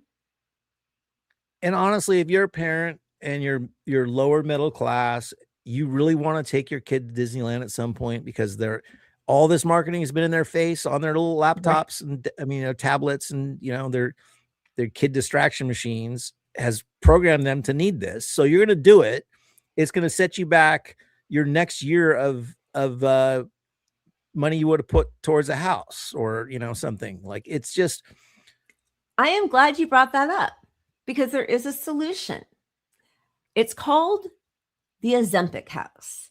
Take a look. You might like it. People are absolutely going to hate this house, and that's exactly why I'm posting it. This is Lennar's 350 square foot floor plan. I got one for sale, $1 down, and you know what? Some people hate them, some people love them. So let's see what all the fuss is about. The number that I said is in fact the true number. The home really is only 350 square feet, but you get the things you need, the necessities. You got the fridge, you got the granite countertops, you got the cabinetry, you got the stove, you got the stuff to make it technically a home. You got the main bedroom down here, you got the restroom, which we're going to check out right now. So the bedroom isn't very large. There isn't even technically considered like a closet, but you got some space to hang up some of your clothes, and you got your shower. By no means a big shower, but it is a shower, and it is better than paying rent. You got your washer dryer connections in there as well. They really crammed everything in there. Here's the part where people really lose their shit though. You do need to take a ladder up to the loft, which we're going to check out right now. So let's go check out the loft. We are up in the loft. Don't hit your head on the AC. Is this home for everybody?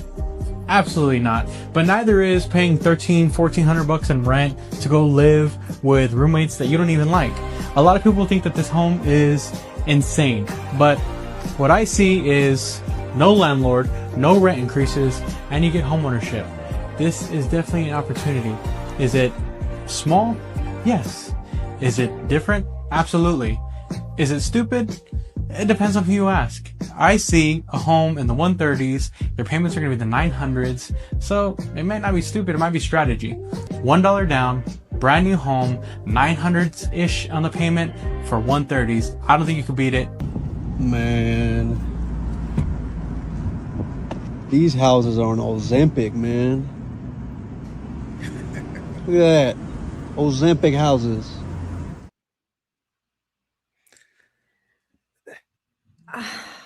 I mean, I am so torn on it. I know, me too. I'm so torn on it because, like, if you had one of those around here, I would love it.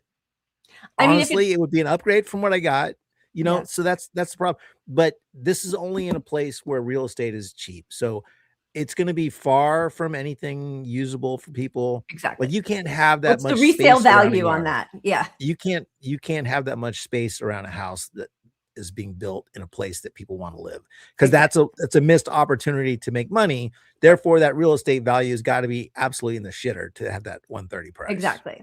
And those zoning laws you know they're going to come in. If this takes off at all, there's not going to be any spaces of your yard in between. They're just going to put more of those Ozempic houses in between each of the Ozempic houses.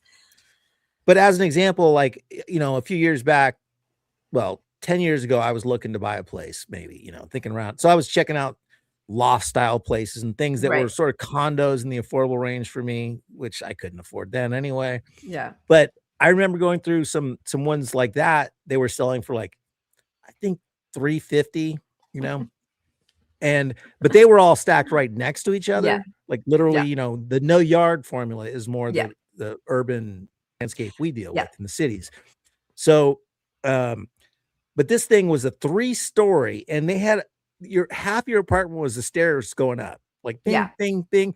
And you had like, that looked like a paradise compared to living in this place, even though it was 3 stories. Well, I mean, that's the thing is that, like, as you were saying, if you are living, if you're living in New York, or if you're living in a big city, like a lot of us kind of got used to living on top of each other in very small places. I mean, I remember those spiral staircases, so that it didn't take up half, right? There's like, when we were kids, we weren't allowed on the stairs because they're really dangerous, but like it takes up less room because you don't need a slant. It's all like, but if you're in a city, you maybe make that concession because you can walk to everything.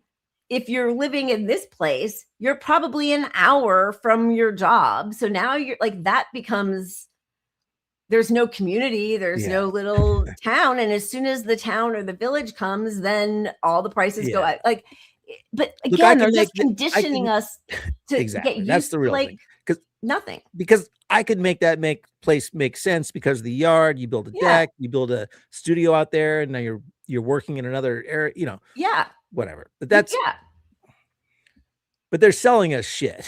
I mean, it's like home ownership, first off. Like I got my brother telling me the other day, like, don't ever buy a house because it's just a huge, massive bill for him. It's like, he's like, if I could do it again, I would just rent. Really? And that's where the equation is going. Like, because it used to mean you get your house, you got your wealth. Yeah. But now you got insurance, you got property tax, you got, it's so, it's data so centers are not sucking an up all upgrade, the it's an water upgrade. and forcing us to pay for it. Yeah. Yeah. And it does keep you trapped to your house, and your house equity used to mean money stashed away in a bank for you, but it can't mean that when you have to refinance because you got a medical bill. Yep. And so that equity just gets siphoned away in our new culture. Yeah. It's just the new equation is just we're all next for leasers. everybody. A 50-year mortgage. You could just pay your mortgage till you die. Yeah. I mean, they've really made it unlivable, this whole situation.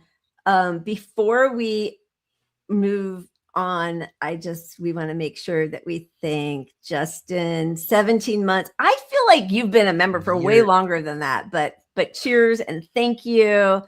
Keep punching up. If these idiots really cared about healthy food and chemicals, they already had a playbook to borrow. The EFSA and SCF from the European Union. Clowns. They are absolute clowns. Thank you for the super chat.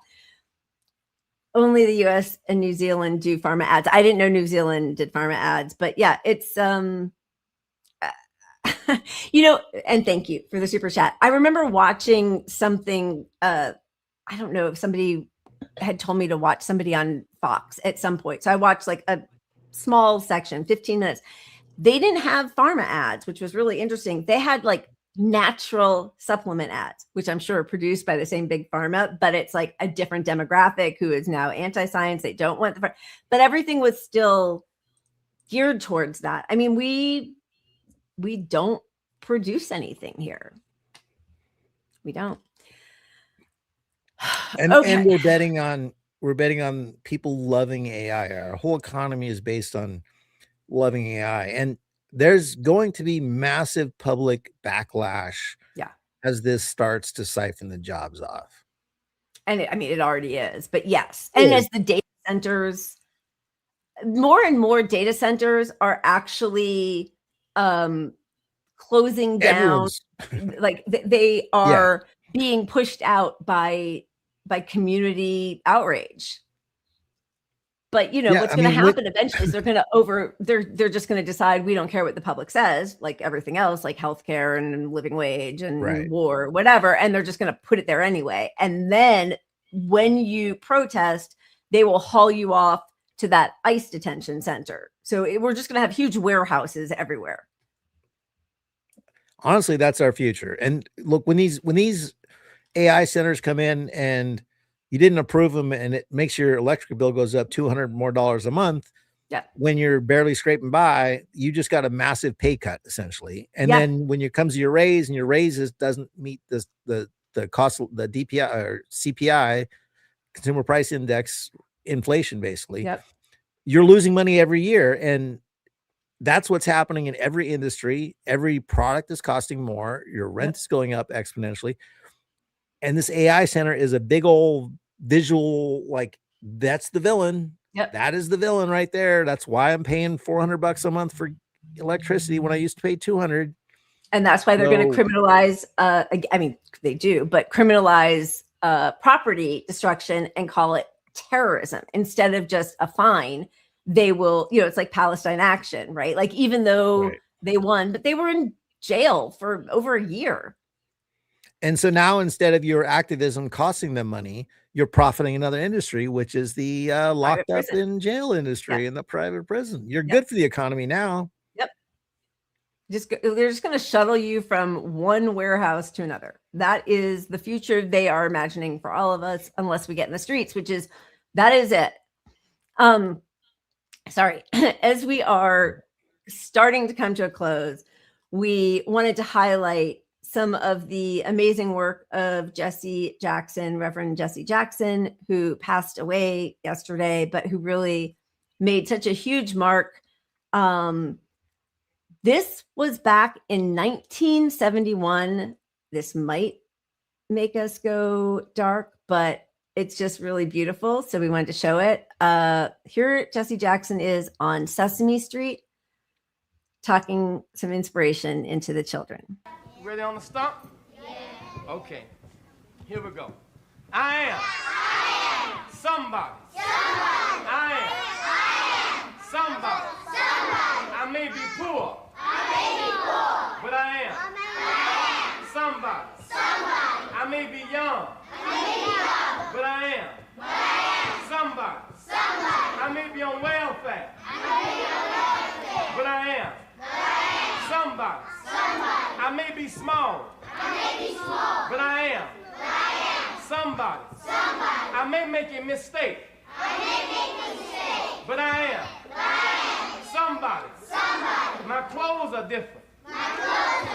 My face is different. My hair is different. But I am somebody. I am black, brown, white. I speak a different language. But I must be respected,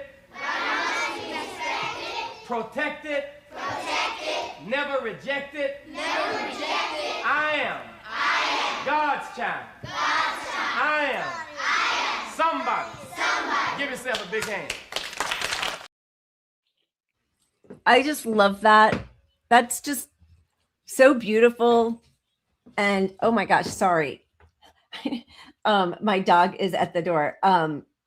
Josh, let her in. She's like, I don't want to get up and get her, but it's going. It's just such a beautiful way to talk to children. Although that one thing where he's like, I am on welfare, and the the Chiron said, I am unwell fat. What? I am unwell fat. I am unwell fat. Wait, I'm trying to find the, oh, there it is. Okay. So not only that, he also was outspoken on Palestinian rights, and of course was denigrated for that also.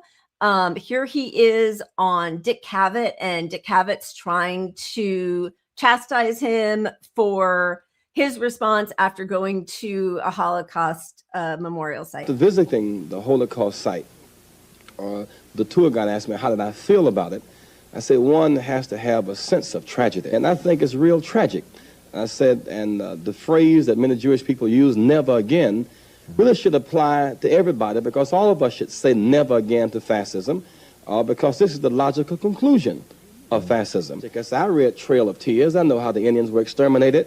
60 million blacks were lost between Africa and America. We must have a new formula in the Middle East that represents more balance in our policy. We must be concerned about Palestinian justice, Lebanon's territorial integrity protected, and normalize ties with the Arab world.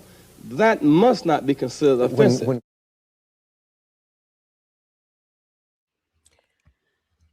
It's just crazy how long this has been going on. Oh, look at Strike. Lucky came in, like attacked me and then left. Watch party at the end here. So I grabbed her. She was asleep. I've never grabbed her out of her sleep, and she seems to actually tolerate me. She seems so comfortable and happy. Hi, baby. Yep. Falling apart. Okay. So there's so many, beautiful moments of him. This is him. We're jumping all around because there were lots of clips. I was sort of just like living in the past yesterday, just going through all of these clips of him. But I did sort of love this. It's only 15 seconds. You can't hear it very well, but it's him talking about Barack Obama, whom he helped elect, but then was massively disappointed in him.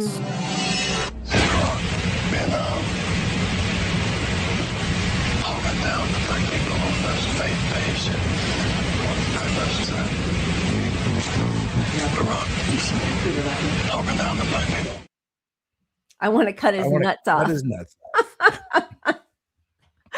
Talking down to black people. Yeah, I love that. This was really a beautiful speech. This was at the 1988 DNC. He ran for president twice in 1984 and 1988. I know we are all beyond Bernie at this point, but I love this anecdote that when he was doing a rally for Jesse Jackson in Vermont, and a woman got up and slapped him afterwards. During the 1988 Democratic presidential primaries, Reverend Jesse Jackson emerged as a viable contender for the Democratic nomination against establishment-backed Massachusetts Governor Michael Dukakis.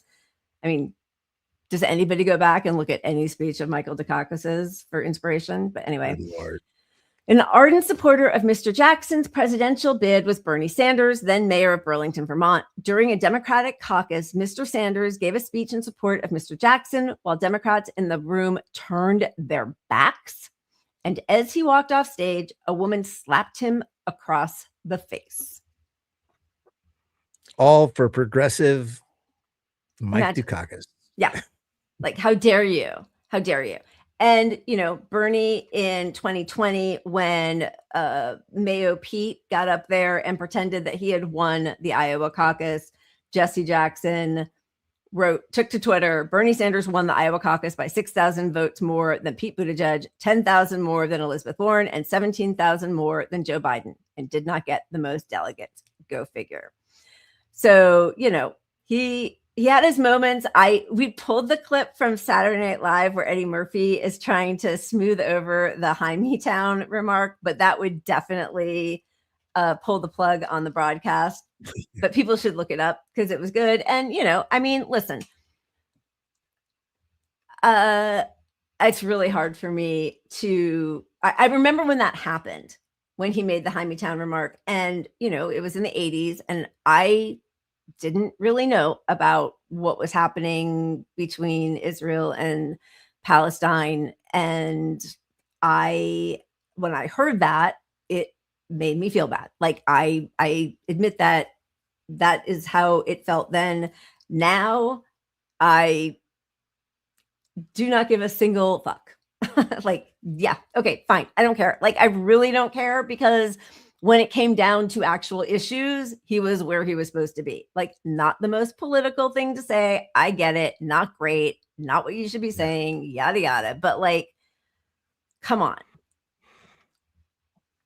And I mean, look, I'm not defending the slur either, but like, Jesse Jackson grew up with the N-bomb left and right around him. So like, to go after marginalized groups for using marginalized slang, like, yes, it's bad, and it was bad, but he also, like, the Rainbow Coalition was real. This guy was ahead of his time in not caring politically about what was right or wrong.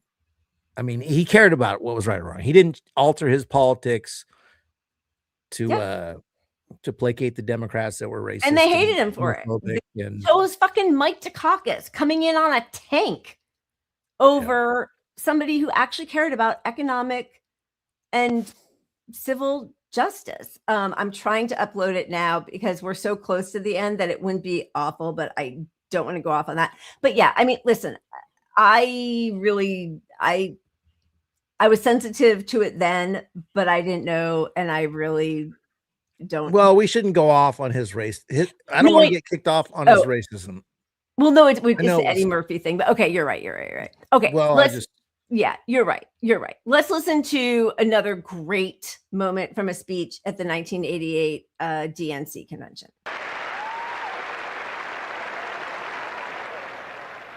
Why can I challenge you this way? Jesse Jackson, you don't understand my situation. You'll be on television. You don't understand. I see you with the big people. You don't understand my situation. I understand. You see me on TV, but you don't know the me that makes me me. They wonder why does Jesse run? Because they see me running for the White House. They don't see the house I'm running from. I have a story.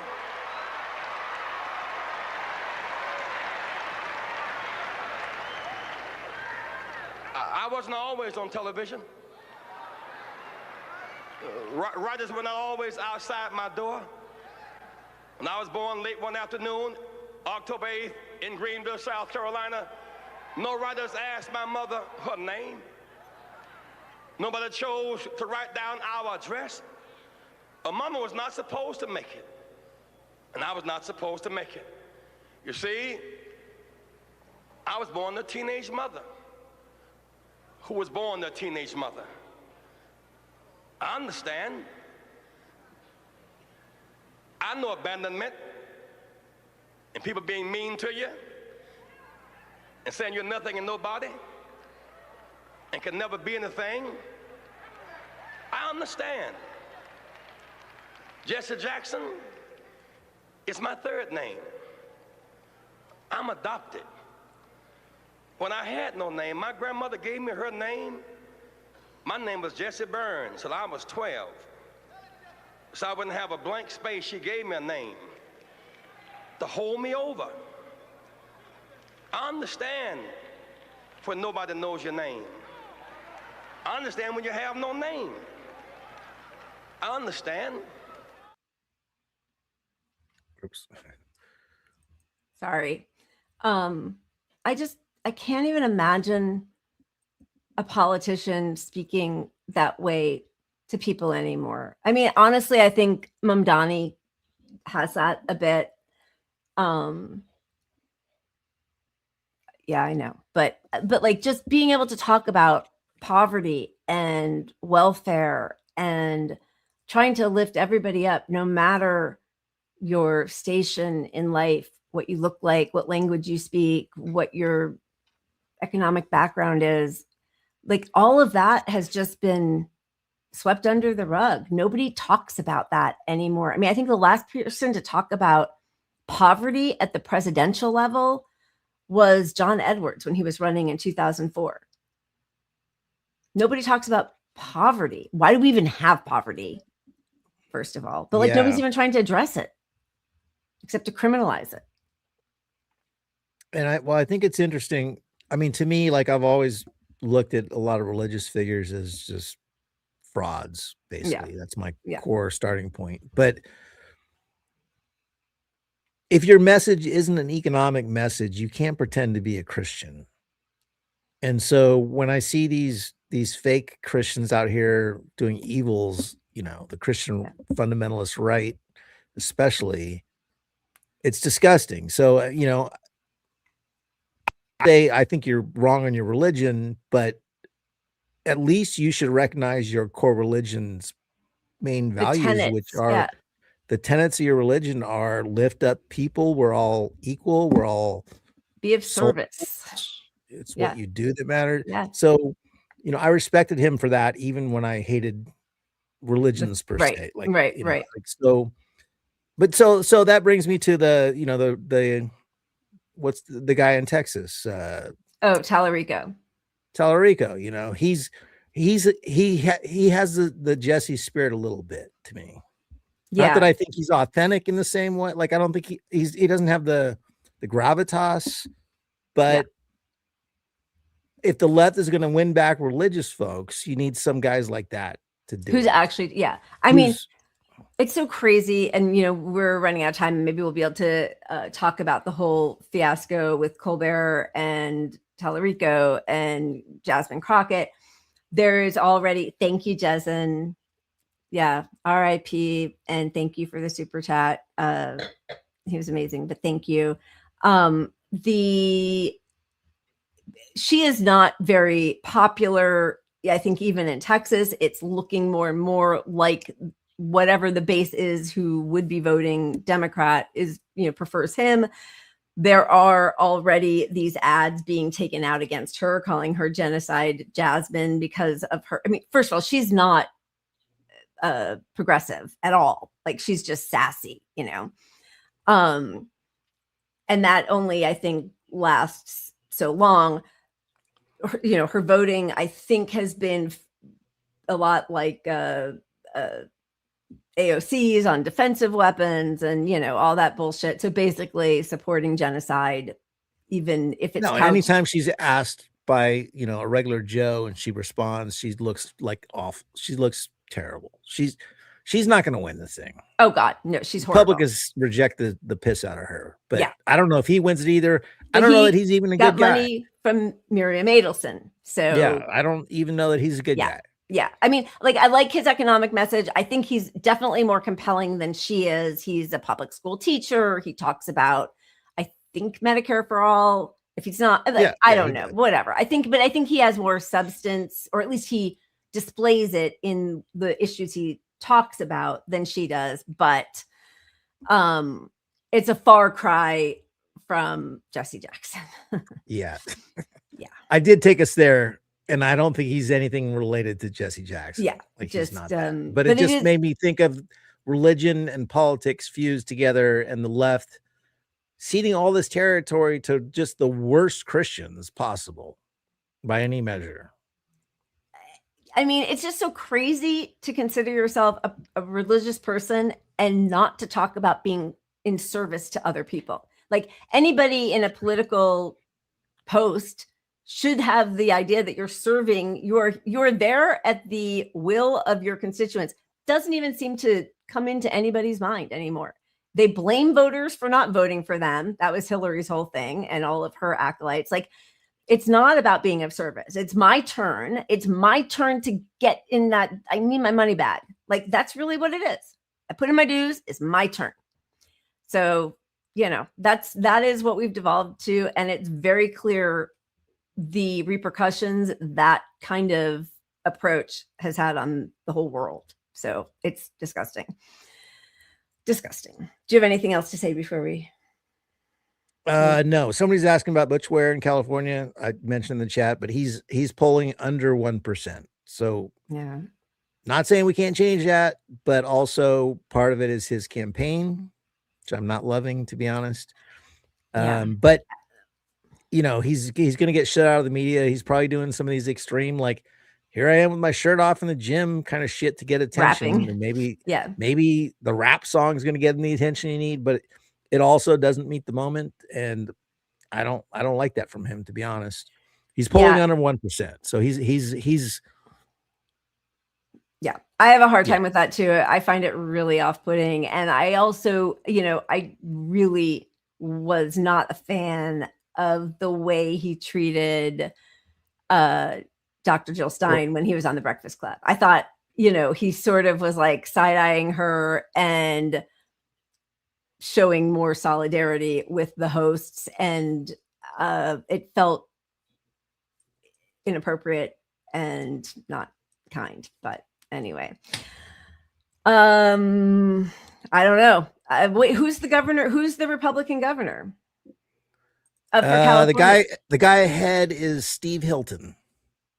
I don't know much about him, but it's Steve Hilton. Gross. He's like at 17% because we have the jungle primary. Yeah. Where the top people get out of it regardless of party. You run in a primary with Republicans and Democrats and independents, and then the top people make the list to vote on. Yeah. It's really not looking good. And sorry, while we're on it, I forgot. Number 2, the top Democrat is Eric Swalwell. So that's how you know we're fucked. We're getting a Republican governor. Are fucked. At this point, we're getting a Republican governor in California. Eric Swalwell. Oh my God.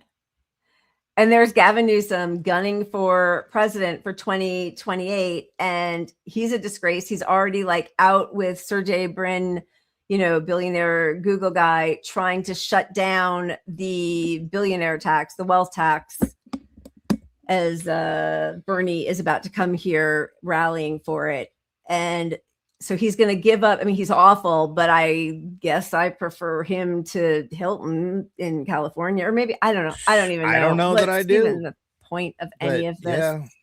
Yeah, I mean, look, every progressive policy that made it to his desk, he said no to. Yeah, veto. So you basically told all of California there's no electoral solution to any policy. So yep. Is that good for the left? I don't know.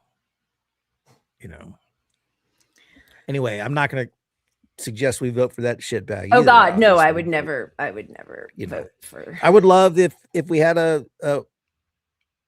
Green Party candidate, and maybe Ware can get his shit together, but like every shirtless gym ad you do is going to be a campaign ad against you. So I don't know why you would do that in a rap song and all this shit that's cringe as hell in this serious moment in time at all.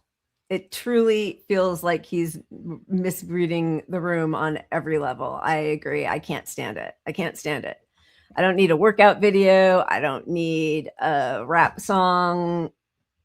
Whatever, who cares? It could be, if it were done differently, if it were like with people in your community and it felt more like, instead of just so posing, it just feels egocentric. Yeah, exactly. And that's not going to work. It's definitely not going to work. And all right, anyway. Yeah. All right, whatever. Okay. You guys are awesome. We'll be back tomorrow, 6:30, and we will have Colin Hernandez on, just as a reminder at the beginning of the show, to talk about his run. And he has a hard audience, because I think a lot of us are feeling very frustrated with electoral politics and the Democratic Party. But I really appreciate his message and his position on a lot of issues. So he feels like a great candidate. We just it's hard. Like, this is a hard time to be getting into electoral politics, and yet we need people out there representing us. So we are excited to welcome him on. And do you have anything else to say before we sign off? Nope. I think we're going to end on Jesse Jackson's words alone, so I can't soil it by relating him to a Democrat running for office. Exactly. Yeah. Sorry. Yeah. All right. We love you guys. Cheers, and see you tomorrow. We'll see you tomorrow.